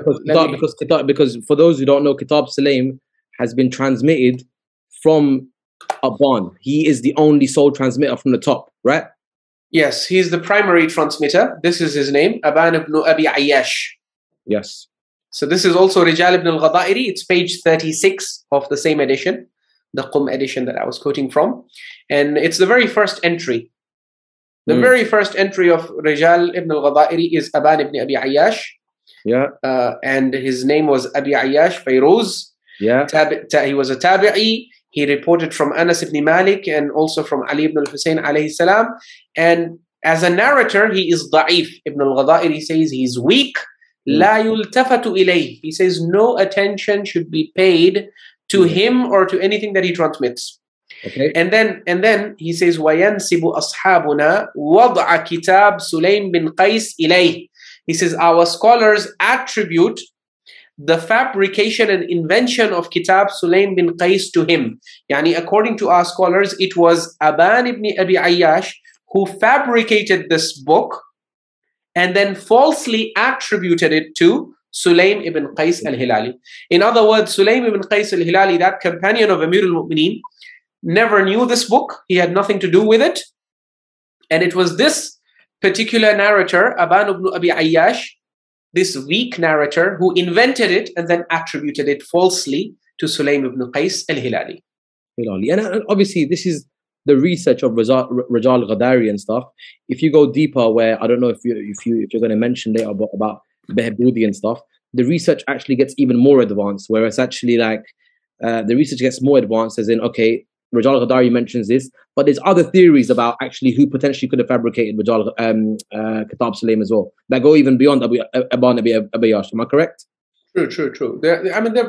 When Syed Seestani's office tells you that his chain is highly problematic, it's basically problematic from beginning to end. Yani, you look at the lower chain, you look at the upper chain, wherever you look at it, you cannot find any chain that is flawlessly authentic for the transmission of this book. And once that chain is authenticated, as an example, if that chain was to be authenticated, that book doesn't have independent chains in it, meaning that one chain to that book, and that's it. The whole book is one narrative then. It's not in the book you have different chains, like Al-Kafi, is it? It's once the chain is authenticated, whole book is accepted. If the chain is not accepted, the whole book's not accepted. Exactly, yeah. The whole book. It's not like Al-Kafi. That's what I'm trying to say. Right, yeah. Because it doesn't have individual chains inside it. If you're able to find a correct chain to the book, then inside the book, almost all the chains are authentic. Because it's the same chain. Yeah, they're roughly the same, yeah, in the sense that they're all trustworthy companions. Sometimes he's narrating from Ammar, sometimes from Miqdad, sometimes from Abu Dhar, sometimes from Salman, sometimes directly from Imam Ali, sometimes from Ibn Abbas. So, because these all companions that we think are thiqah anyway. Right, and Sulaym himself is thiqah. He is trustworthy. So if you're able to find an authentic path. Actually said, even on Sulaym, there's a bit of dispute that the authentication they bring from him is actually a more type of praise rather than a tawthiq. Don't they bring technically they get from Rijal Barki, don't they? True. There's Bahaf on Rijal Barki itself, which is another discussion anyway. Right, but I'm speaking from the traditional perspective. So Sayyid al-Khuy, for example, has no issue with the wathaqa and trustworthiness of Sulaym bin Qais himself. But then he says the problem is we don't have any authentic path, any authentic chain for the transmission of Kitaab Sulaym. So the Kitaab Sulaym that we have in our hand today, even if we assume that it was written by Sulaym bin Qais and not fabricated by Aban bin Abi Ayyash, he says still, we cannot prove that this book that we have in our hands today is actually the book of Sulaym. And with Seestani's research, so I think two things we should show. First thing we should show is where in Seestani's Mabna does he mention, or is it mentioned about him, that he prefers Rijal Ghadairi to every book, including Najjashi? Yeah, that is mentioned very clearly. It's mentioned on his website, and it's mentioned in a very important book about him that we will come to in a moment. I just wanted to cover one more thing from Rijal Najjashi, actually, where you can find evidence of the fact that what Ibn al-Ghadairi claims. Because, some people have tried to change in some of the later editions, some of the more recent editions of Kitaab Sulaym. For example, you will not find the hadith of 13 Imams because the editors have corrected it. They say it's a manuscript error, Yeah, they say it's a manuscript error. But actually, it's not a manuscript error. And proof of that, we can share from here, from Rijal Najjashi. Okay, this is Rijal Najjashi, which is published by Jama'at al-Mudarrisin in Qum. Okay, it's the edition that has been edited by Sayyid Musa Shubairi al-Zanjani, who is also a leading authority in Ilm al-Rijal. And so he mentions this report from al-Najjashi, which is mentioned on page 440. You see, you have this entry on Hibatullah ibn Ahmad. Okay. And Najjashi tells us about him that he was a scholar of Kalam, and he used to visit the majlis of Abil Hussein ibn Shabih al-Alawi al-Zaydi. And so he wrote for him a book. And in that book, this narrator, Hibatullah ibn Ahmad, mentioned that أن الأئمة ثلاثة عشر, that the Imams of Ahlul Bayt that we are supposed to believe in are actually 13. How are they 13? Because after Imam Ali alayhi salam, you only have 11 Imams. He says, no, we have to add one more Imam, which is Zayd ibn Ali ibn al-Hussein. So Imam Zayd. So our Zaydi friends can be happy. The Zaydis will be happy. So, but then the proof. So Hibatullah ibn Ahmad is a Shia, and he's trying to claim that there are 13 Imams. And this is before the time of An-Najjashi, right? So what is his proof? His proof is وَاحْتَجَّ بِحَدِيثٍ فِي كِتَابِ سُلَيْمِ بْنِ قَيْسِ الْهِلَالِ. To prove that there are 13 Imams, he cited the hadith in Kitaab Sulaym bin Qais al-Hilali. And what does that hadith indicate? It indicates that إِنَّ الْأَئِمَّةَ إِثْنَا عَشَرْ مِنْ وُلْدِ أَمِيرِ الْمُؤْمِنِينَ عَلَيْهِ السَّلَامِ. Wuldi, from his descendants. Yes, from the progeny of Amir al-Mu'mineen, the Prophet says that there are going to be 12 Imams. So Imam Ali, if he is the first Imam, followed by 12 Imams from his own progeny, that you end up with 13 Imams. So you can't be an Isna Ashari, you can't be a 12er if you accept Kitaab Sulaym. Rather, you will have to become a 13er like Hibatullah ibn Ahmad. Hibatullah ibn Ahmad believed in Kitaab Sulaym. So he said, we have to accept that there are 13, and we can make Imam Zayd bin Ali bin al-Hussein the 13th Imam. And so we... Us 12ers didn't put in, now we can put him in. Very nice. We can put him.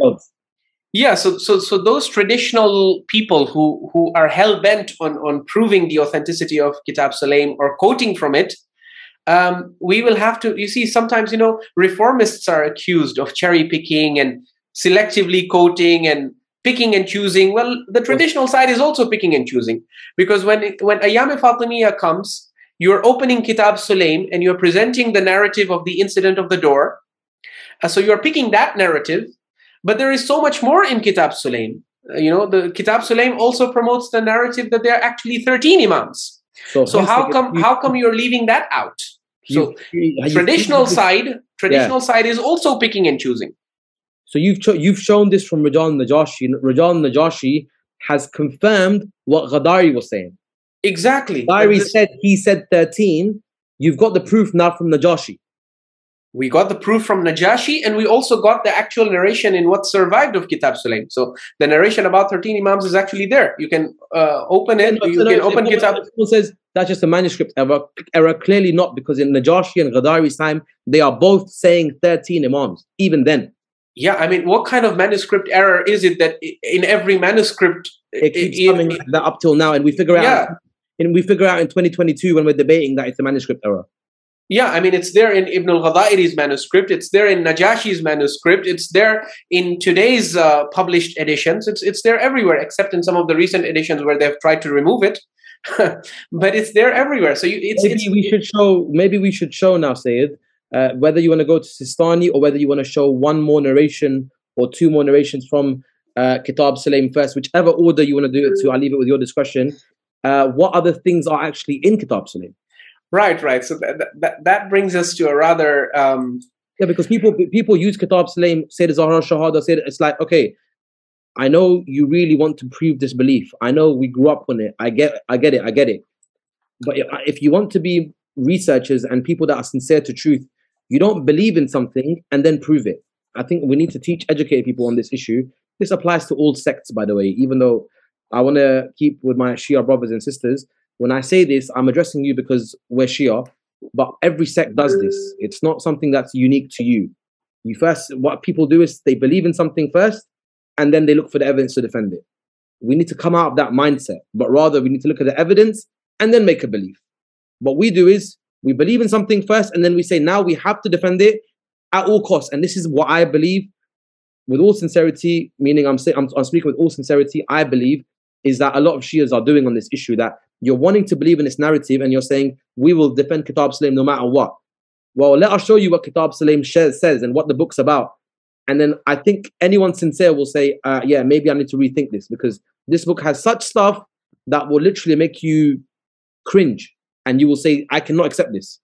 Exactly. Let me show you an example of what kind of stuff we're talking about. Yeah, please do. Because ibnul Ghadairi just gave us, some samples off the top of his head, like Muhammad ibn Abi Bakr at the age of 2 giving maw'idha to his father, or the Imams being 13. Here is another report that is found in Kitaab Sulaym, which gives us a sense of the kind of dirty mindset, polluted mindset, the Ghali and the Rafidi fabricator who invented this book and came up with its contents and then falsely attributed them to Sulaym bin Qais, what kind of mindset he had. Look at this narration.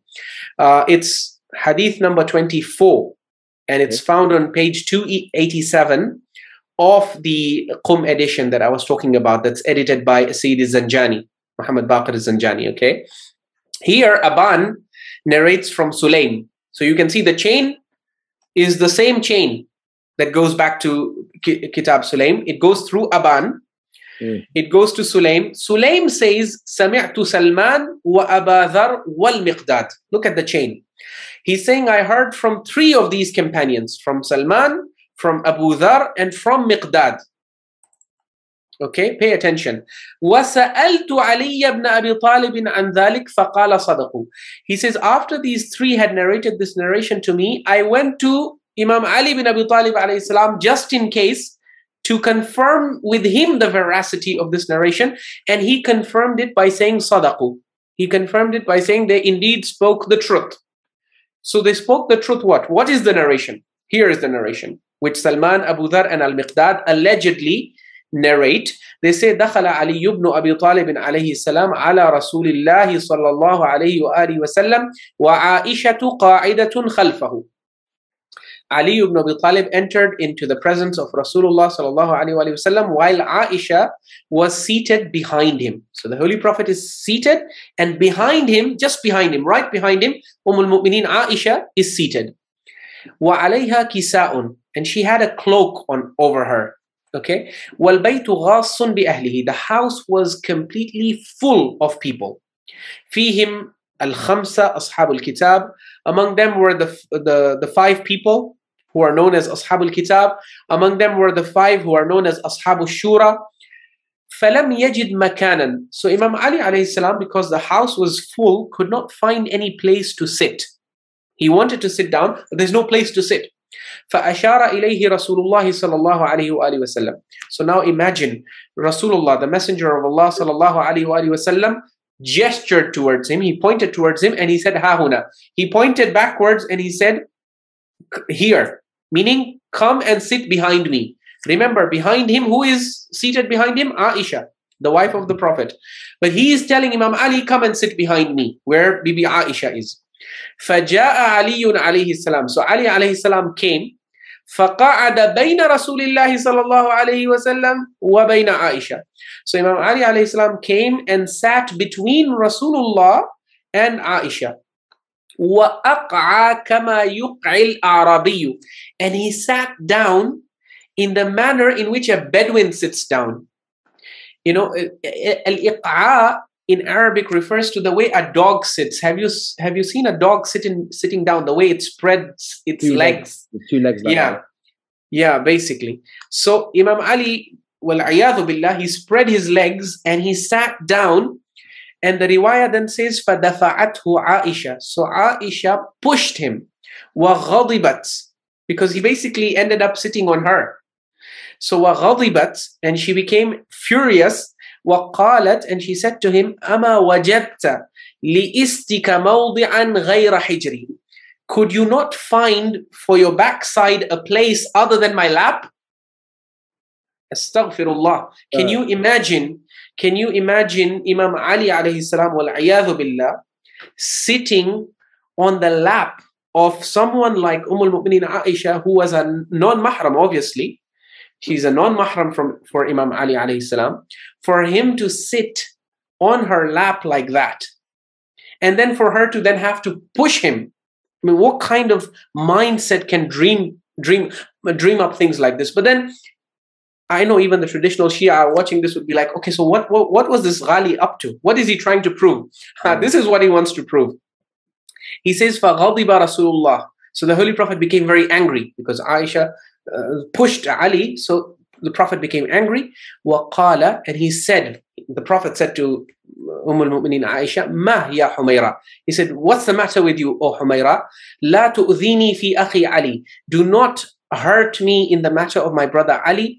فَإِنَّهُ أَمِيرُ الْمُؤْمِنِينَ, because he is the leader of the faithful. وَسَيِّدُ الْمُسْلِمِينَ, he is the master of the Muslims. وَصَاحِبُ لِوَاءِ الْحَمْدِ, he is the flag bearer of the flag of praise on the Day of Judgment. وَقَائِدُ الْغُرِّ الْمُحَجَّلِينَ, he is the leader of the horsemen who have whose faces have brightness on them. يوم القيامة, on the Day of Judgment. يَجْعَلُهُ اللَّهُ عَلَى الصِّرَاط, Allah will place him on the bridge of Sirat. Allah is going to place Ali on the bridge of Sirat. فَيُقَاسِمُ النَّارِ, so he's going to be distributing hell. فَيُدْخِلُ أَوْلِيَاءَهُ الْجَنَّةِ, so he will make his friends enter Jannah. وَيُدْخِلُ أَعْدَاءَهُ النَّارِ, and he will make his enemies enter the fire.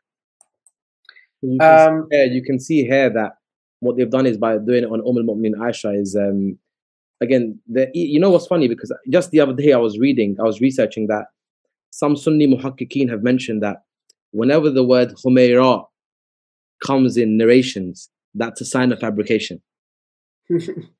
Sunni muhakkikeen have mentioned that in their books, that whenever there's narrations that the Prophet says Humayra, take it with the pinch of salt. So even that wording is important, that it's interesting they've used that word there. So yeah, you can see it's like a cover-up that, you know, I'm not saying that necessarily that the al-Mu'minin Imam Ali had great relations, but what I'm trying to say is you can see what this narration is trying to do and kind of exaggerate on that issue. Yeah, and the interesting thing is, if I can show you something rather on the lighter vein, there is the Akhbari website, when they're translating or when they're sharing the translation of this hadith. I wonder how they go, how they're going to get around this one. Right, so look at how they translate it. Hadith 24, the Prophet establishes the proof on Aisha regarding the right of Ali. So it's the same narration, Aban from Sulaym, who said, I heard Salman, Abu Dhar, Al-Miqdad, and I asked Ali bin Abi Talib about this narration, and he said they spoke the truth. And what did they speak? What did they narrate? They said Ali bin Abi Talib came to Rasulullah and Aisha was seated behind him. Okay, she was seated behind Rasulullah. And she had a blanket on her, and the house was full of its family members. Among them were 5 companions of the agreement and 5 companions of the consultative council, the shura. Imam Ali alayhi salam could not find any space, so Rasulullah gestured to him saying, over here, meaning behind him. Ali went and seated himself behind Rasulullah and before Aisha, and sat keeping his body folded like the sitting of the Bedouins. So Aisha got angry and pushed him away by saying, you have landed yourself onto my nose. Nose, where did nose come from? Look at the Arabic text, it's very clear. أَمَا وَجَدْتَ لِإِسْتِكَ مَوْضِعًا غَيْرَ حِجْرِي. It's very clear. The translator is obviously he's clocked that this, I cannot use this word, so he's changed it to nose, but there's no no, I mean we can actually show, you can consult any Arabic dictionary. We have for example, even though said you doing this is a bit of a disrespect, because this is kind of your speciality about Arabic, but no problem, you can be the marja in Arabic who gives the lead. Go for it. So we're against taqlid and al-Islam, so bring the dalil, Syed. Right. So this is basically the Arabic English lexicon of Lane, and as you can see, let me try to magnify it so that people can see what we are sharing.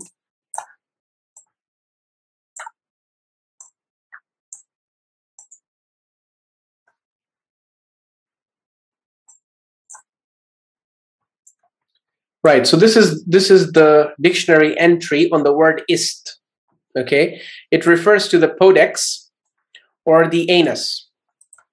Okay, and for those who don't know what podex is, perhaps don't know what anus is, regardless, right? Right. We can just show them quickly. So there's no way that word can be known, basically. Yeah, this is it. I hope you can see it on the screen. We can see it. The anal region. The anal region or the rump. Wal-'iyadhu billah. And so basically what this narration is asking us to accept is that Imam Ali went and sat on her. Yeah, Imam Ali alayhi salam went and placed, and she's basically telling Imam Ali that you have placed the ist on my hijr. Hijr is basically, we can also show you the entry on the meaning of hijr from Lane's dictionary. This is considered to be one of the most reputed dictionaries of classical Arabic. Like I said, you still want to accept this book? Be my guest. Be my guest. Just know it comes with a lot of weight. Right. Yeah. I mean, it's got really crazy stuff that you might prove Sayyid Zahara Shahada with this, but it's pretty much that's the only thing that's proved. The whole religion kind of falls down apart from that. But I guess for some people, if that is your religion, then yeah. So this is basically the dictionary entry on what hijr is. It's the anterior pudendum of a man or a woman. The anterior pudendum, and for those of you who the front part. Yeah, the anterior. I can see why they're saying lap. It's the front part. I get it. Yeah, pudendum. This is basically a person's external genitals. We're gonna have to make this show 18 plus. No children, to be honest. Yeah. After this narration, Well, actually, the incident of the door narrative should also be PG-18. Plus PG-18, yeah. But unfortunately, they recite it in front of kids, and they recite it in front of. I wonder the kind of damage that you're doing to young mindsets by narrating fabrications. The damage is that once you question it, you're dal mudil. That's the damage, isn't it?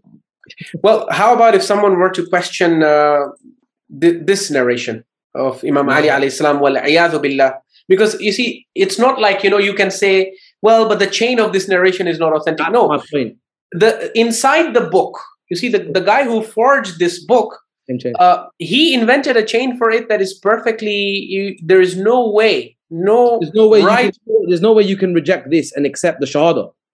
Exactly. So this is hadith number 24. This is another translation of Kitaab Sulaym. He has actually done a much better job translating it. So Aban narrates to Sulaym, and Sulaym narrates from Salman, Abu Dhar, Miqdad, who also got it confirmed from Ali ibn Abi Talib. So notice how if the chain up to Aban, and then from Aban to Sulaym, if you accept the chain is authentic, the chain of this book is authentic, then there is nothing you have to discredit this narration. Because from Sulaym onwards, look at who is in the chain. Salman, Abu Dhar, Miqdad, and Imam Ali is confirming it. Sulaym is saying that after listening to these three people narrating this narration, I went to Imam Ali and I asked him, is this really true? And he said that they all said the truth. And he confirmed the narration.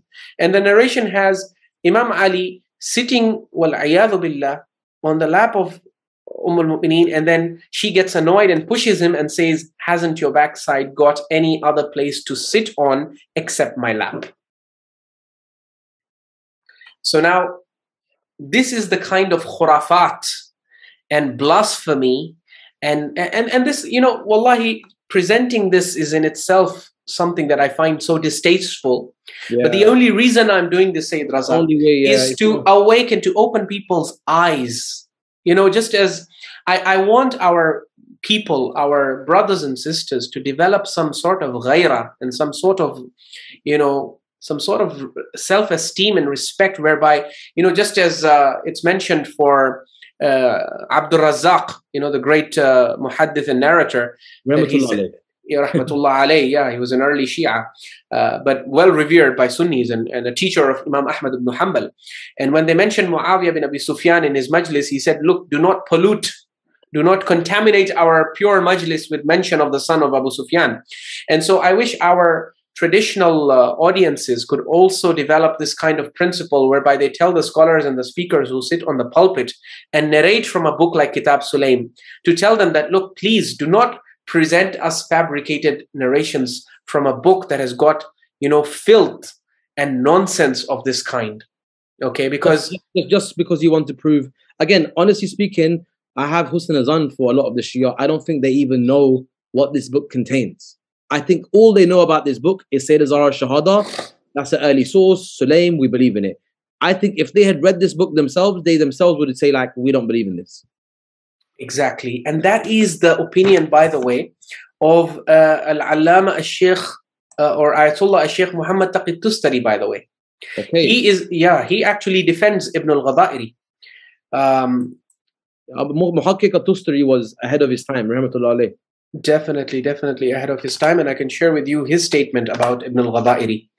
So this is his Qamus al-Rijal. This is his encyclopedia on Ilm al-Rijal. As you can see, he has an entry on Ahmad ibn al-Husayn ibn Ubaidillah al-Ghadairi. You can see it over here. Okay, and so on page 443, this is page 443, he says about Ibn al-Ghadairi, he says, فَإِنَّ هَذَا الرَّجُلَ لَا نَقَّادَ مِثْلَهُ. He says, you have to understand, Ibn al-Ghadairi is an unparalleled, he is an unmatched and peerless scholar of Ilm al-Rijal. There is no one who can match him after Ibn al-Walid, who was the teacher of Sheikh al-Saduq. And in fact, he says, بَلْ هُوَ فَوْقَهُ. He says, I consider Ibn al-Ghadairi to be an even greater expert than Ibn al-Walid. Wow. And then he talks about how... the grand scholar of Qum. Yeah, the grand, supreme Rijalist of the school of Qum in the classical period. And Al-Allama al-Muhaqqiq al-Tustari, this great, modern Shia scholar, 12-verse Shia scholar, is saying that Ibn al-Ghadairi is way stronger and way more authoritative than Ibn al-Walid himself. And then he goes on to say that, look, وَالْقَوْلُ الْفَصْلِ, he says, I'm giving you the decisive judgment over here. إِنَّا نَسْبِرُ مَنْ طَعَنَ فِيهِ هَذَا الرَّجُلُ فِي كِتَابِهِ أَوْ حَدِيثِهِ فَنَرَاهُ مُنْكَرًا. He says, look, a lot of people are disturbed at the fact that Ibn al-Ghadairi has discredited so many narrators, right? This is the whole reason why people tried to attack Ibn al-Ghadairi, is that he has exposed so many of the liars. So many liars and ghulat, yeah. So many of the liars and ghulat whose narrations are needed in order to prove some of the core Shia beliefs, unique Shia beliefs like Isma, like divine appointment, like taqiyya of Imams. All of the lies that have been attributed to the Imams of Ahlul Bayt, a lot of them have narrators who have been exposed by Ibn al-Ghadairi. And so that's why people are after Ibn al-Ghadairi. They want to discredit him. They want to discredit his book. Even though no one before Agha Buzurg al-Tahrani tried to discredit Ibn al-Ghadairi, as Sayyid Muhammad Rida Seestani mentions. We can cover that later. But yeah, definitely, Al-Muhaqqiq al-Tustari says, look, if you read Rijal of Ibn al-Ghadairi and you go deep into it, you will see that Ibn al-Ghadairi is extremely fair. Here he gives you an example of narrators who were, gratuitously discredited by the scholars of Qum, and Ibn al-Ghadairi does not accept their discrediting. So he's not a blind muqallid of the classical Qummis. There are certain narrators whom the classical Qummis discredited, but yet Ibn al-Ghadairi says, no, I don't accept. These narrators are okay. What they're transmitting is okay. And he provides a list of them. And then he goes on to say that the decisive judgment on Ibn al-Ghadairi is that we have found, Al-Muhaqqiq al-Tustari is saying, we have found that all the people that Ibn al-Ghadairi discredited in his book or in his hadith, فَنَرَاهُ مُنْكَرًا, we see that they are really evil people and we find evil in their narrations. So he says, for example, فَإِنَّهُ طَعَنَ فِي كِتَابِ سُلَيْمِ ibn Qais. For example, Ibn al-Ghadairi discredited Kitaab Sulaym ibn Qais. He discredited Tafsir Muhammad ibn al-Qasim al-Istirabadi, which is attributed to Imam al-Askari alayhi salam. He discredited the books of Ali ibn Ahmad al-Kufi. He discredited Kitab al-Hasan ibn Abbas ibn Harish. He says all of these books that Ibn al-Ghadairi discredited, if you open them and read them, فَنَرَى كُلًّا مِنْهَا مُشْتَمِلًا عَلَى مُنْكَرَاتٍ. You will find each and every single one of them contains such evil and corrupt, munkar, shockingly evil narrations in it, that you will realize that Ibn al-Ghadairi was perfectly well within his rights. He was perfectly justified in discrediting those books. So it's not like he's discrediting those books whimsically and without any methodology, without any reason. He has good reason for discrediting Kitaab Sulaym, for discrediting Tafsir al-Imam al-Askari. These are all fabrications that have false attributions to the Imams of Ahlul Bayt. It's exactly what I said, Sayyid, that subhanAllah, I didn't even know about Sheikh Tustari, that you had that reference there. I literally had that. I just said, if the Awam Nas read it, they would not even believe in these books. And Sheikh Tustari Rahmatullah alayh has mentioned that exact same thing. And Muhaqqiq Tustari is known for going with Dalil. Absolutely. This is, we see, we're not hiding anything here. We're telling you the reference. This is Qamus al-Rijal, his encyclopedia on Ilm al-Rijal, page 443. You will find the statement, page 443 of volume 1. He has mentioned very clearly that, look, there is good reason for why Ibn al-Ghadairi has discredited Kitaab Sulaym and labeled it as a fabrication, and even identified Aban bin Abi Ayyash as the fabricator. This book just has such narration, such evil and corrupt and nonsensical and blasphemous narrations in it that you just cannot trust it. So as in, we've laid it out for the Awam Nas. If the Awam Nas now, we put the research there. I think the last part of our research now, Sayyid, that would go miles ahead now so that everyone would benefit, is if we're saying the mabna of Syed Seestani, because in, as you know, the people that want to confuse issues, what they'll say is, oh, no, we don't accept Rijal Ghadairi, because as we know, this is the only way to kind of get out of the situation now. So for Syed Seestani, who's the grand marja of the whole Shia world, who's known as the most learned in our time, in his mabna, I've heard and studied that he says that it's more reliable, and it's given fawqiyah, it's given precedence on even Najjashi. So if you want to present Seestani and also Seestani's research on Rijal Ghadairi, of why Rijal Ghadairi is authentic, I think that will be the best way to basically clear up that, hold on, Seestani accepts Rijal Ghadairi and he's got his research on it, and that's basically that. Then it's then it's kind of slam dunk.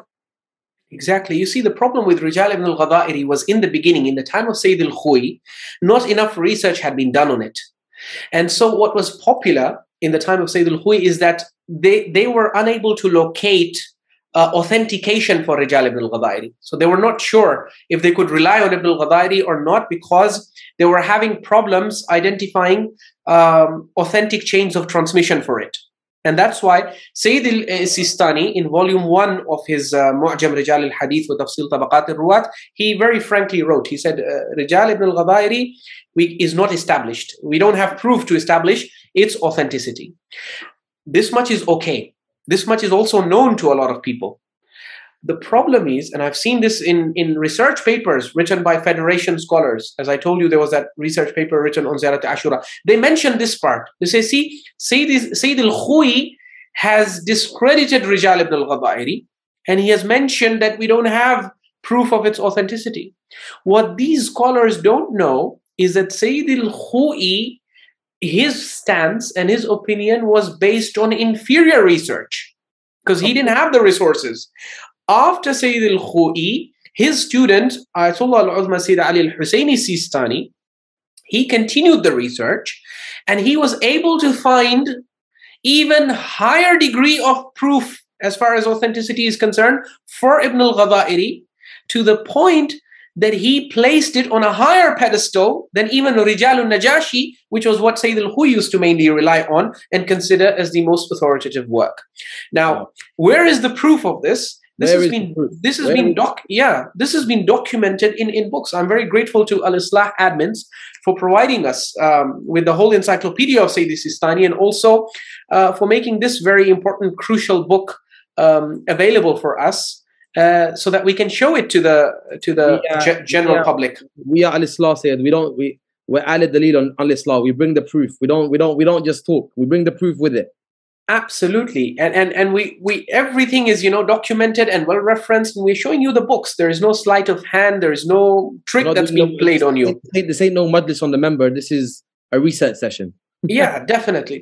We're bringing you the most cutting edge and reliable books that have been authored by some of the greatest scholars in the Hawza. This book is authored by Al-Allama Sheikh Hussein Muhammad Ali al-Fadili, who is a great admirer of Ayyatullah Syed Seestani and associated with his marja'iyah. He's written this book, Al-Imam Seestani Ummatun fi Rajul. Imam Sistani, a one-man ummah. It's a book that has... One-man army. One-man army, one-man ummah. Yeah, he's an institution unto himself. So if you come to page 71 of this book, here you have an article that's a research paper, rather, that's written by, it's entitled Sira wa Masira Umma fi Rajul Al-Marji' al-Dini al-A'la Ayyatullah al-Uzma al-Imam al-Sayyid Ali al-Husayni Seestani. This is the title of the paper. One ummah in a man, one ummah embodied in a man, biqalami ahadi talamidatihi. This is by one of his close students. One of the students of Syed Seestani has written this article. It starts from page 71.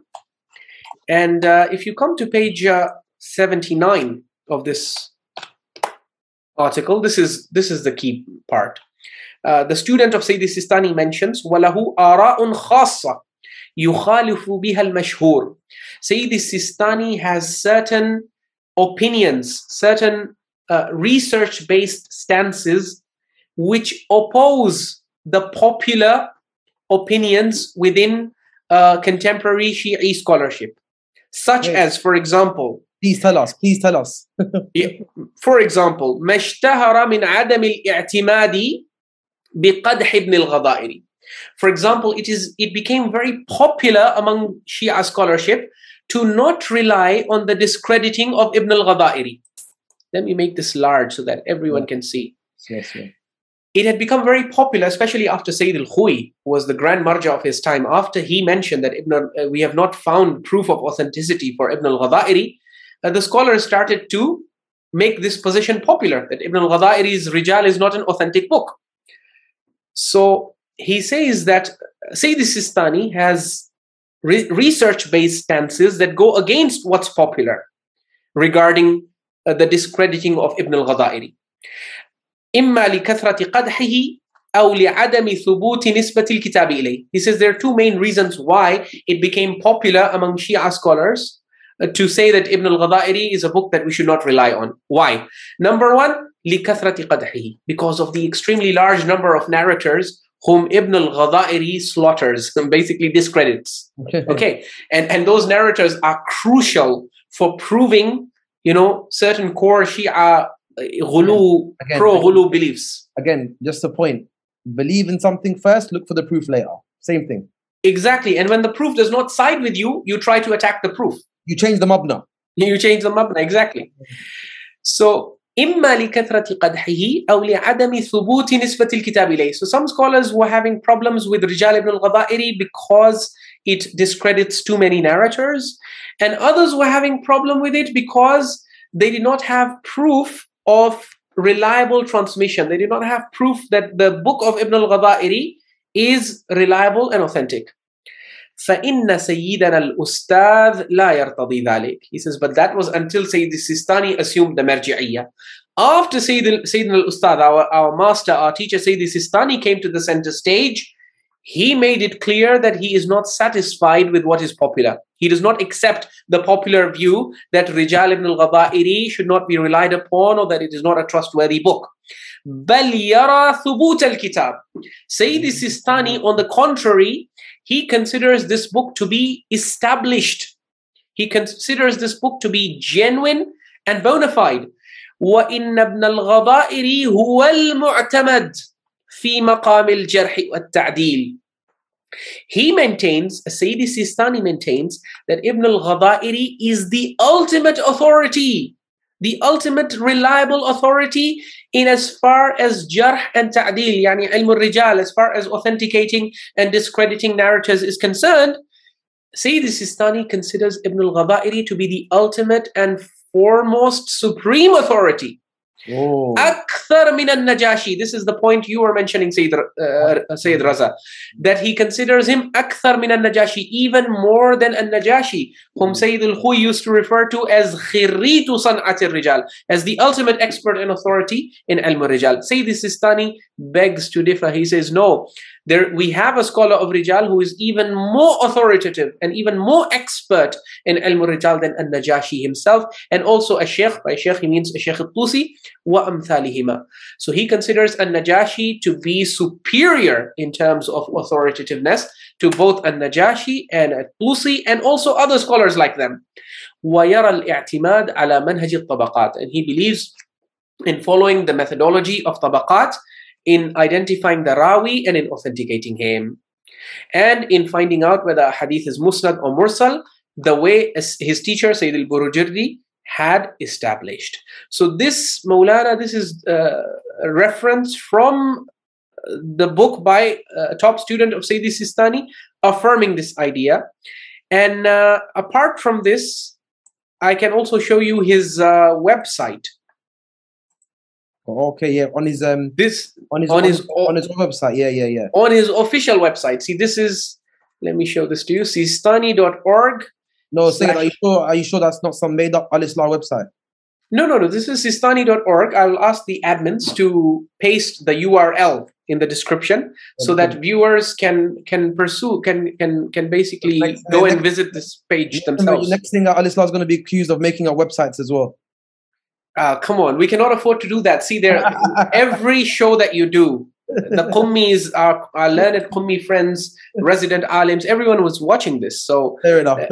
We know that we cannot afford to, make up stuff. I mean, we will get roasted and ripped apart. Where on the battlefield, you don't slip. Simple as that. Yeah, absolutely. So this is the link, the URL, www.sistani.org/Arabic/data/1. It's basically the first page of the website, which has a Sirah Zatiyah. It has his biography. It has his ijazas of ijtihad, and this one issued by Al-Allama Sheikh Hussein Al-Hilli, the one issued by Sayyid Al-Khu'i. And then when it comes to his contribution, his manhaj in research and teaching, there are points that are mentioned. And point number 5, you can see he mentions the importance of ilm al-rijal. Ilm al-rijal, Syed Seestani believes, is fannun daruriyun. It is extremely important to master ilm al-rijal for the mujtahid. لتحصيل الوثوق الموضوعي التام بصلاحية المدرك. Because ilm al-rijal is crucial to determining whether narrations and texts that we have are authentic or not. This is why, essentially, if the Shia public, the scholars from the members, and even the scholars on top, if they just applied that Rijali methodology, even that would make a big difference. 100%. They would not be able to narrate 95% of the narrations that they present to you from the Mimbar, from Al-Kafi, from Biharul Anwar, which they use to prove all the ghulu beliefs, whether it be that Imams have ilm al-ghayb, whether it be that they have wilayah takwiniya, whether it be that they have supernatural powers to perform miracles, whether it be that they were causing lions to jump out of carpets, all the khurafat that you hear from the Mimbar. If you apply the methodology of ibnul Ghadairi, all of that goes into the dustbin, because ibnul Ghadairi played a very big role in exposing the ghulat and the fabricators of hadith who specialized in lying against the imams. If you don't have that in a majlis, what are we going to listen to?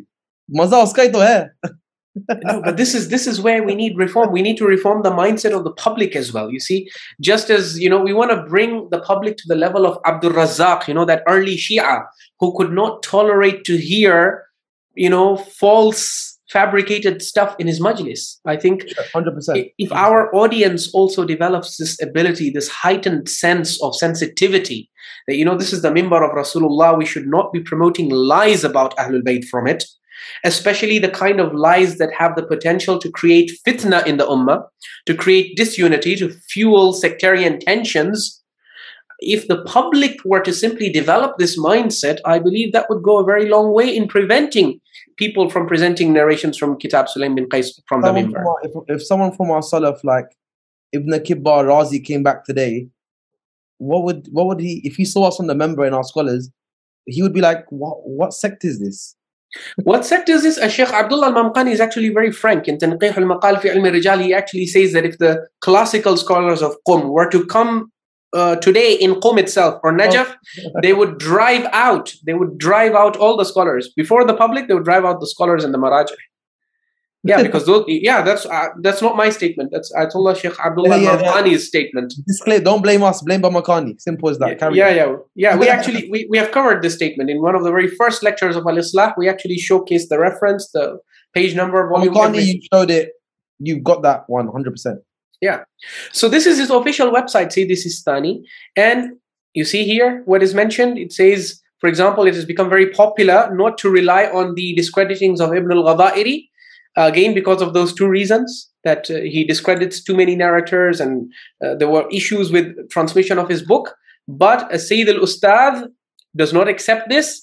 Rather, بل يرى ثبوت الكتاب, he accepts that the book is sabit, it is established. وأن ابن الغضائر هو المعتمد, and Ibn al-Ghadairi is the one who is the ultimate reliable authority في مقام الجرح والتعديل, in the matter of authenticating and discrediting narrators. The ultimate authority and the most reliable authority is Ibn al-Ghadairi. أكثر من النجاشي, more than النجاشي, whom Sayyid al-Khu used to extensively rely on. And أكثر من الشيخ also, more than Sheikh Al-Tusi, and their likes. So this is his official website. And if you want, I can also show you basically, so this is the opinion. How did Syed Seestani authenticate these books? How did he get there? How did he arrive at this opinion? You're going to go even, you're saying, I'm not only going to give you Syed Seestani saying it has spoke here, I'm going to give you the research that proves what's his proof behind accepting the book as well. Exactly. And that proof has been covered in this book. Once again, I'm very grateful to Al-Islah admins for providing us with these books so that we can showcase them for the public. Yeah. This is a very important book, Qabasat min Ilm al-Rijal, which is Abhath al-Sayyid Muhammad Ridha Seestani. Sayyid Muhammad Ridha Seestani is the eldest son of Syed Seestani. And he is a mujtahid. And many have been suggesting that he is most likely to succeed Syed Seestani as the next marja. He's the Khalifa. He is the Khalifa. Some indeed maintain that. Others would say Sheikh Muhammad Baqir al-Irwani is more learned. Others would say Sayyid Riyad al-Hakim and others. But he's also one of the contenders. Okay. And there is no doubt he's a very learned mujtahid. He's studied under his father, of course. And so this is his book, Qabasat min Ilm al-Rijal. These are his Rijali researches. Okay. And this is volume 2 of that book. And in this book, you see this is the first edition. Dar al-Mu'arrikh al-Arabi, Beirut. That's the first edition. It was published in 1437 Hijri, 2016. So it came out in 2016. And if you come to page 67 rather.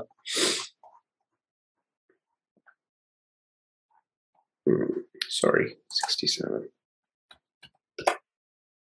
Yeah, here you have Rijal ibn al-Ghadairi. And here he says there are two issues. Number one, صحة انتساب كتاب الضعفاء إلى أحمد ibn al-Husayn ibn Ubaydillah al-Ghadairi. The first question he says that needs to be discussed is the authenticity of the attribution of Kitab al-Du'afa, which is also known as Rijal ibn al-Ghadairi, to the author Ahmad ibn al-Husayn ibn Ubaydillah al-Ghadairi. That's the first question. And the second question is في حجية تضعيفاته وسائر آرائه الرجالية. What is the probative value? What is the authoritativeness of his discreditings? Yani when Ibn al-Ghadairi discredits a narrator, can we take that seriously? Can we accept that? Because some scholars, they have a hard time accepting his discreditings, yeah, because he is discrediting some of the most notorious ghulat who are crucial to supporting some of the narratives of the sect. So he then goes on to, so this is page 67, and this is a really long research paper that spans around 27 pages. Wow. You can see how well referenced it is. This would require a whole separate lecture to just explain the various different proofs that Sayyid Muhammad Ridha Seestani brings as per the Mabani of Sayyid Seestani, his father, in order to prove that the transmission and the chain of the book Rijal ibn al-Ghadairi is not just perfectly authentic. It is even more authentic than the transmission of Rijal al-Tusi and Rijal al-Najjashi. So if you're going to reject Rijal al-Ghadairi, you might as well reject them too as well then.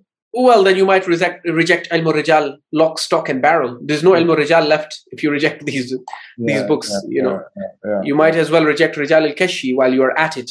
So yeah, so basically this research paper goes on until page 90 4, you find he concludes it and he says وهكذا يتجلى أن جميع ما نوقش به صحة انتساب كتاب الضعفاء إلى ابن الغضائر أو في حجية تضعيفاته مما لا يمكن المساعدة عليه والله العالم.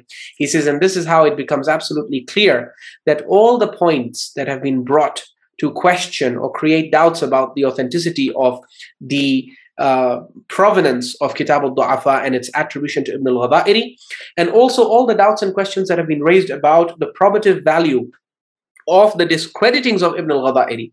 All of these points and these arguments are such that we cannot support them because they are untenable, they are invalid. And he has invalidated them in this 27-page research paper, which you can see is extremely well referenced. Inshallah, if I get the opportunity, I want to do a separate lecture explaining. This one deserves dikka, like this one deserves individual precisionness on each kind of point, precision on each point. Definitely, and this is not the only book where he showcases this.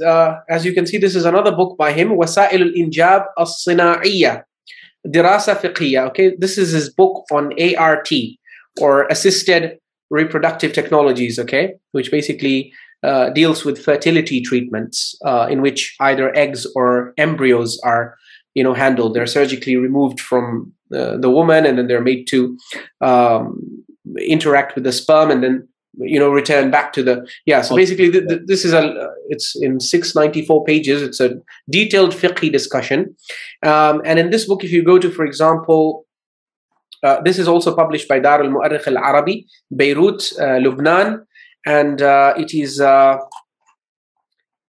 second edition, which was published in 1428 AH, the year 2007, Dar al-Mu'arrikh al-Arabi. And if you come here to page 589,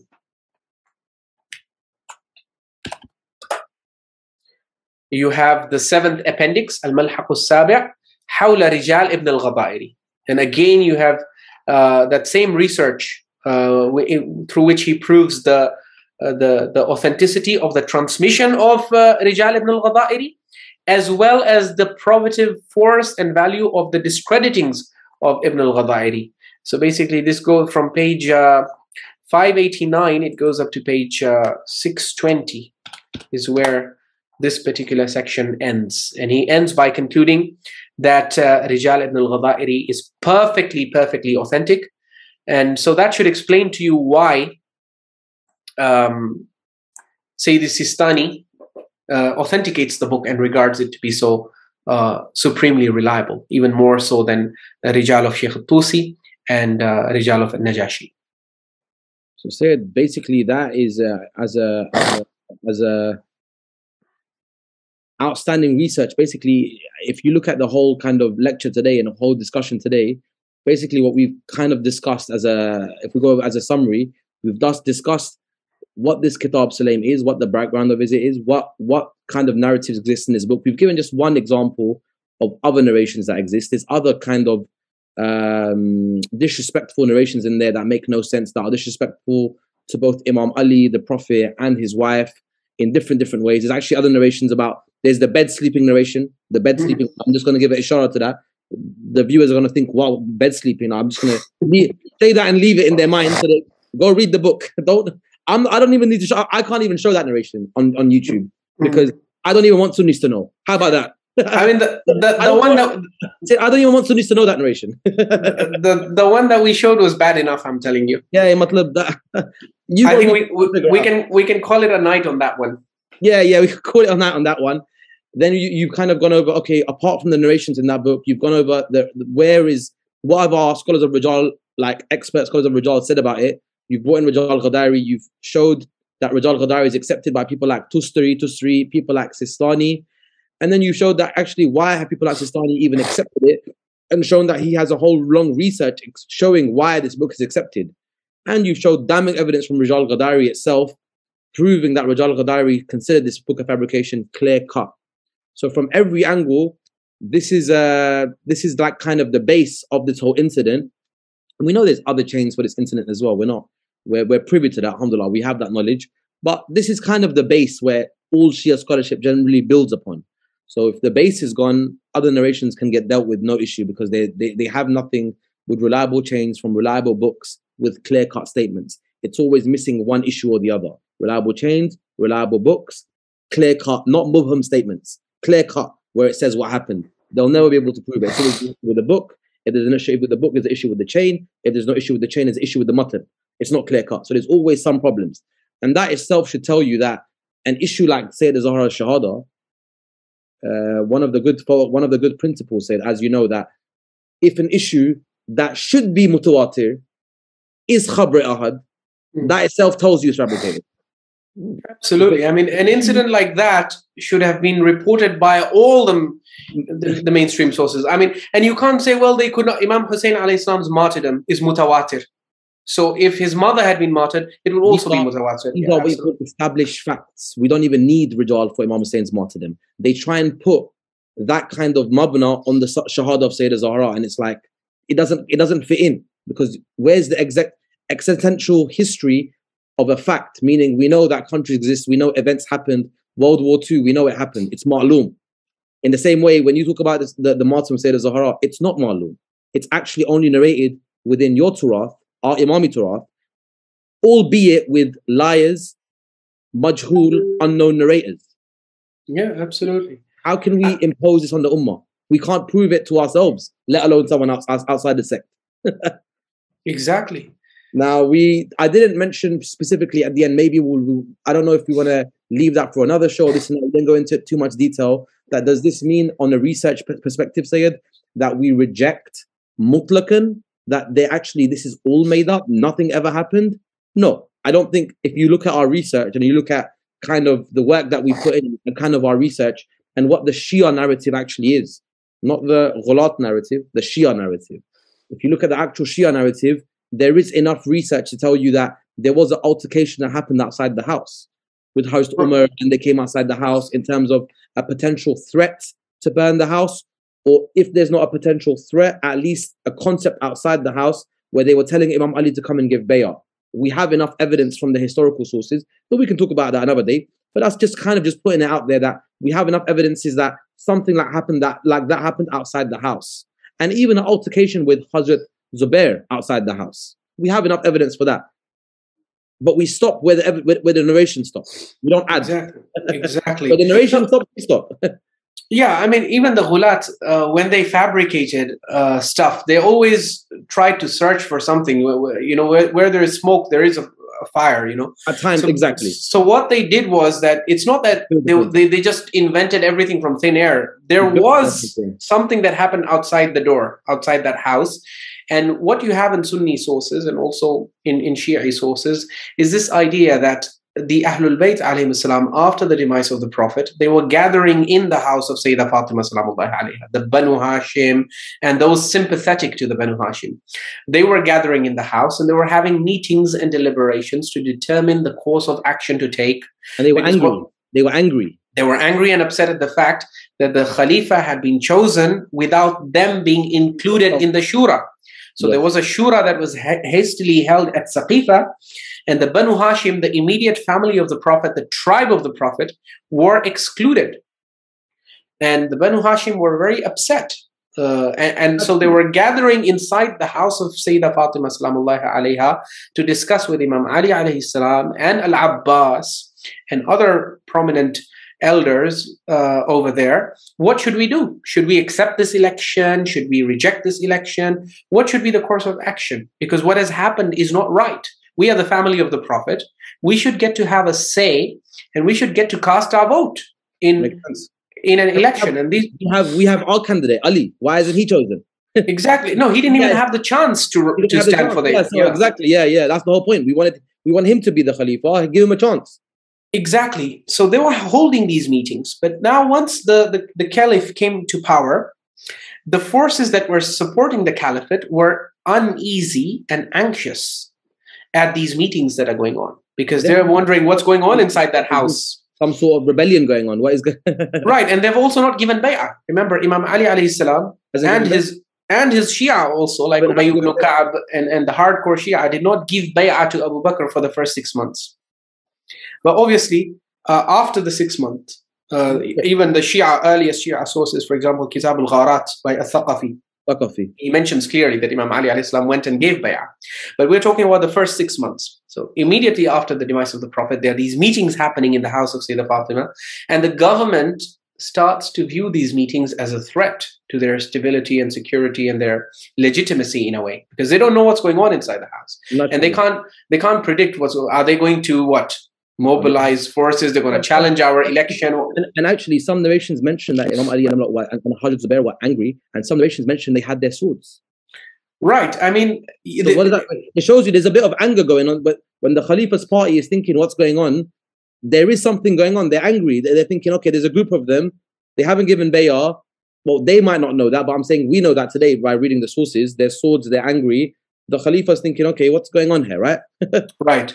Let me just clarify, though, that they were not planning anything. They were not planning an armed rebellion or anything of that sort. I mean, the Ahlul Bayt were very much about unity and keeping the law and order and safety and security. They obviously carried their swords. In those days, you would always have your sword with you whenever you were whenever you went out or you were on some important meeting. Yeah. The only reason I stress that is because one of the narrations specifically says, and they had their swords, Kitaab Sunnah mentions, and they were angry. So I'm just being transparent. Do you get it? Right. Yeah. No, so yeah, definitely.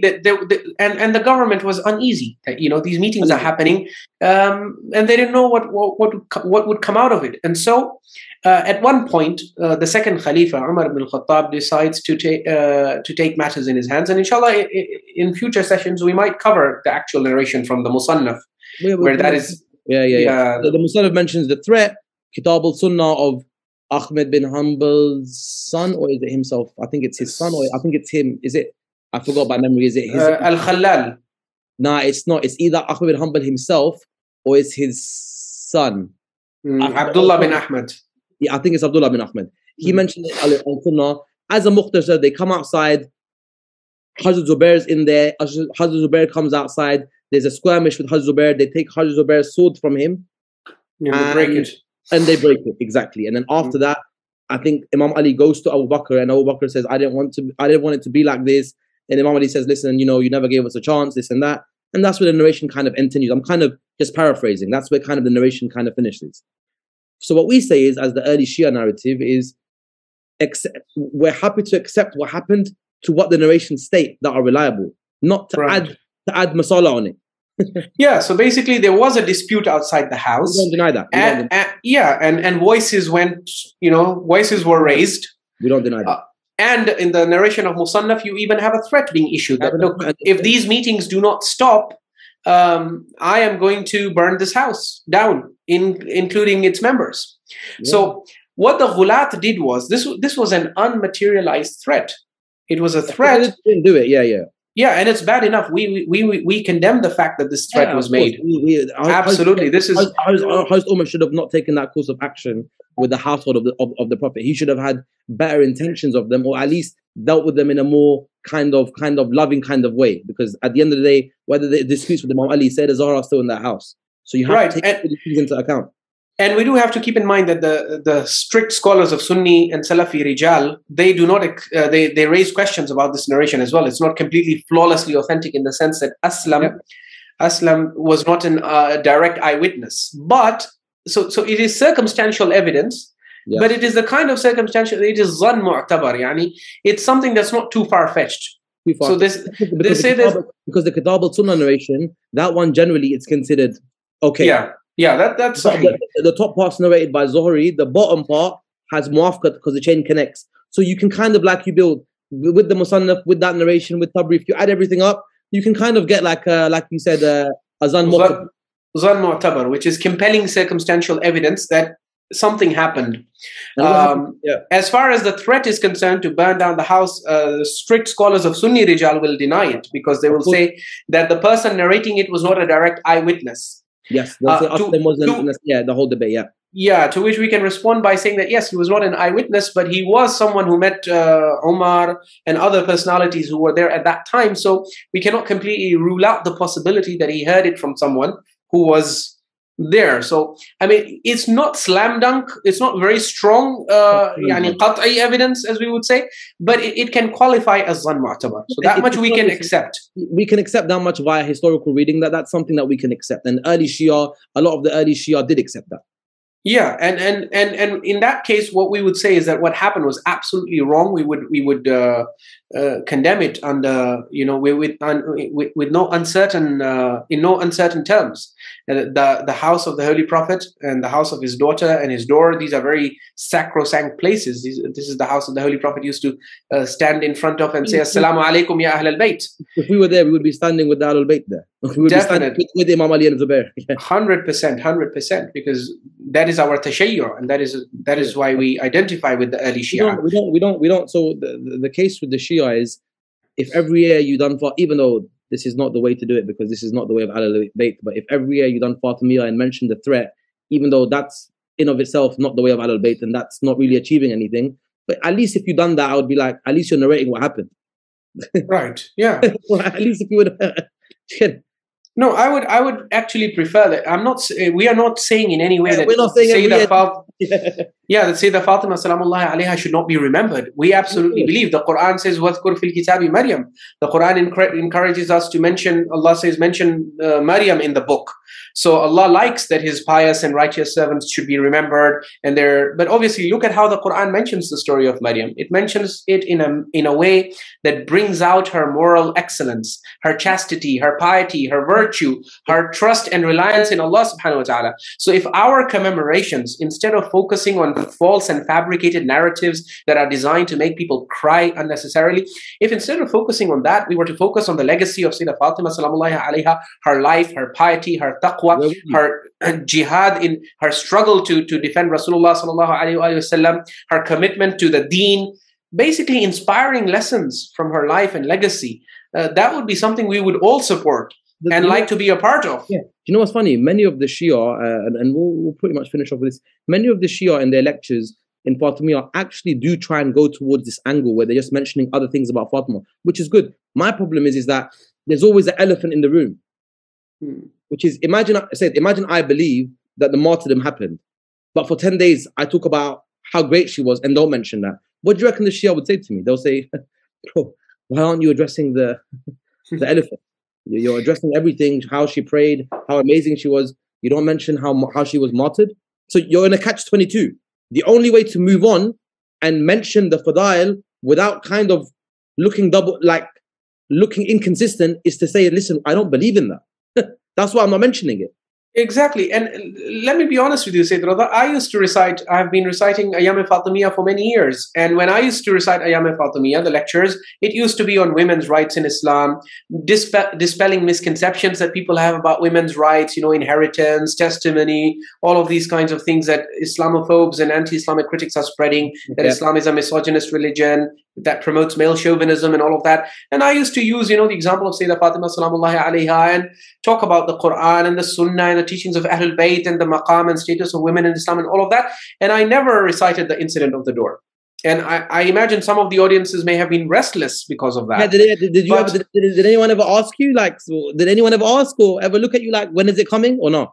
I used to get requests. When are you going to talk about makhsus, you're not reciting the makhsus masaib. Yeah. I obviously used to recite to the part until the threat, for which we have some compelling some compelling evidence. But beyond that, obviously, how can I recite something that I know never happened and that has been discredited and proved to be a fabrication by some of our greatest scholars of hadith and rijal? Yeah, and the only people who authenticate the Kitaab Sulaym are extreme deviant akhbaris, who authenticate a hadith of Tahrif al-Quran, who authenticate that Imam Hassan alayhi salam was a serial divorcer, wal-iyadu billah, who authenticate other khurafat about Ahlul Bayt, like, for example, Bibi Fatema, the narration in Al-Kafi that says Bibi Fatema used to hate Al-Hussein alayhi salam. So people who authenticate khurafat like this, if they come forward and tell me that the incident of the door is also authentic, does that have any value for me? The guy that authenticates the Kitaab Sulaym says, I also believe the Quran's corrupted. We say, what kind of mizan are you? Yeah, exactly. What does that mean? The fact that you're authenticating it, now I know it's false. Exactly, yeah. The opposite is the opposite. So I just wanted to kind of put it out there also for the kind of the viewers and stuff that There is a research there. We have done all the research. We're not, we know what happened, what didn't happen, but at least accept and funny enough, we'll end it with this. That is the Zaydi view. The Zaydi Shia, as a Quran, it's good for maybe 12 of us to know, because maybe they might not know this, and maybe Sunnis might not know this as well. The Zaydi Shia only affirm the threat. Which is the only thing that you have some degree of compelling circumstantial evidence for. Beyond that, it's just complete fabrication. Beyond that is when the ghulat come in. Exactly. Beyond that's where the reliable guys stop and the ghulat come in, and we say, no, we're stopping here. Yeah, but you already know the mindset that is producing these kinds of narratives. It's a mindset that is making Imam Ali sit in the lap of Bibi Aisha. So if that narrator then in the next page comes and tells you that, well, yes, Imam Ali also allowed Bibi Fatima to be beaten and to be whipped. Well, a'yadhu billah. Makes sense after that. Yeah, so it's all one and the same. It's the same diseased mindset that's producing these narratives. I'm glad when you were reciting, Syed, you actually didn't say this was a fabrication. Otherwise, you would also be Dal Mudil if you said it like Syed Fadhlullah. Syed Fadhlullah just done shocking it. If you said it's fabricated, you would have been kafir. Forget Dal Mudil. So yes, Syed, I want to thank you, Syed, really for coming today. I really appreciate your time. MashaAllah, I had an amazing research session with you. And I think what we need to do is we need to start doing more of this regularly, get more research sessions out. I know, mashallah, you're a very busy guy. Mashallah, you put in a lot of work with your university and everything that you do. So thank you for taking out time for us. No, I want to thank you so much for having me, for bearing with me, and for giving me the opportunity to showcase these very important and crucial evidences. I also want to join you in thanking Al-Islah and Al-Islah admins for giving us the platform to share the kind of research that I don't know of any other platform that would allow us to freely and frankly discuss this. At least no Shia platform. Yeah, at least no Shia platform, 100%. Yeah. Thank you so much, and thank you so and appreciation from the Al-Islah team. And Sayyid Ali Hur, inshallah, in the future, it's still Fatimiyyah, still other lectures. Hope you have some more surprises for us. You never know, we might, in this time period, if you've got some more time for us, do come and drop some more knowledge to us. And inshallah, the viewers, and I hope that all the viewers have benefited today from our research session. Inshallah, we will be back soon, sooner than later, with our next topic. It might still be on this topic. It might be something else, depending on what we see the need for. But yeah, Syed, we're gonna leave it there, Syed. Thank you so much for coming on, Syed. Inshallah, my pleasure. Yep. Thank you so much, Syed. So viewers, Assalamu alaikum wa rahmatullah. Inshallah, we will see you soon. And don't forget to like and subscribe on the channel. Inshallah. Assalamu alaikum wa rahmatullah. Wa alaikum assalam wa rahmatullah.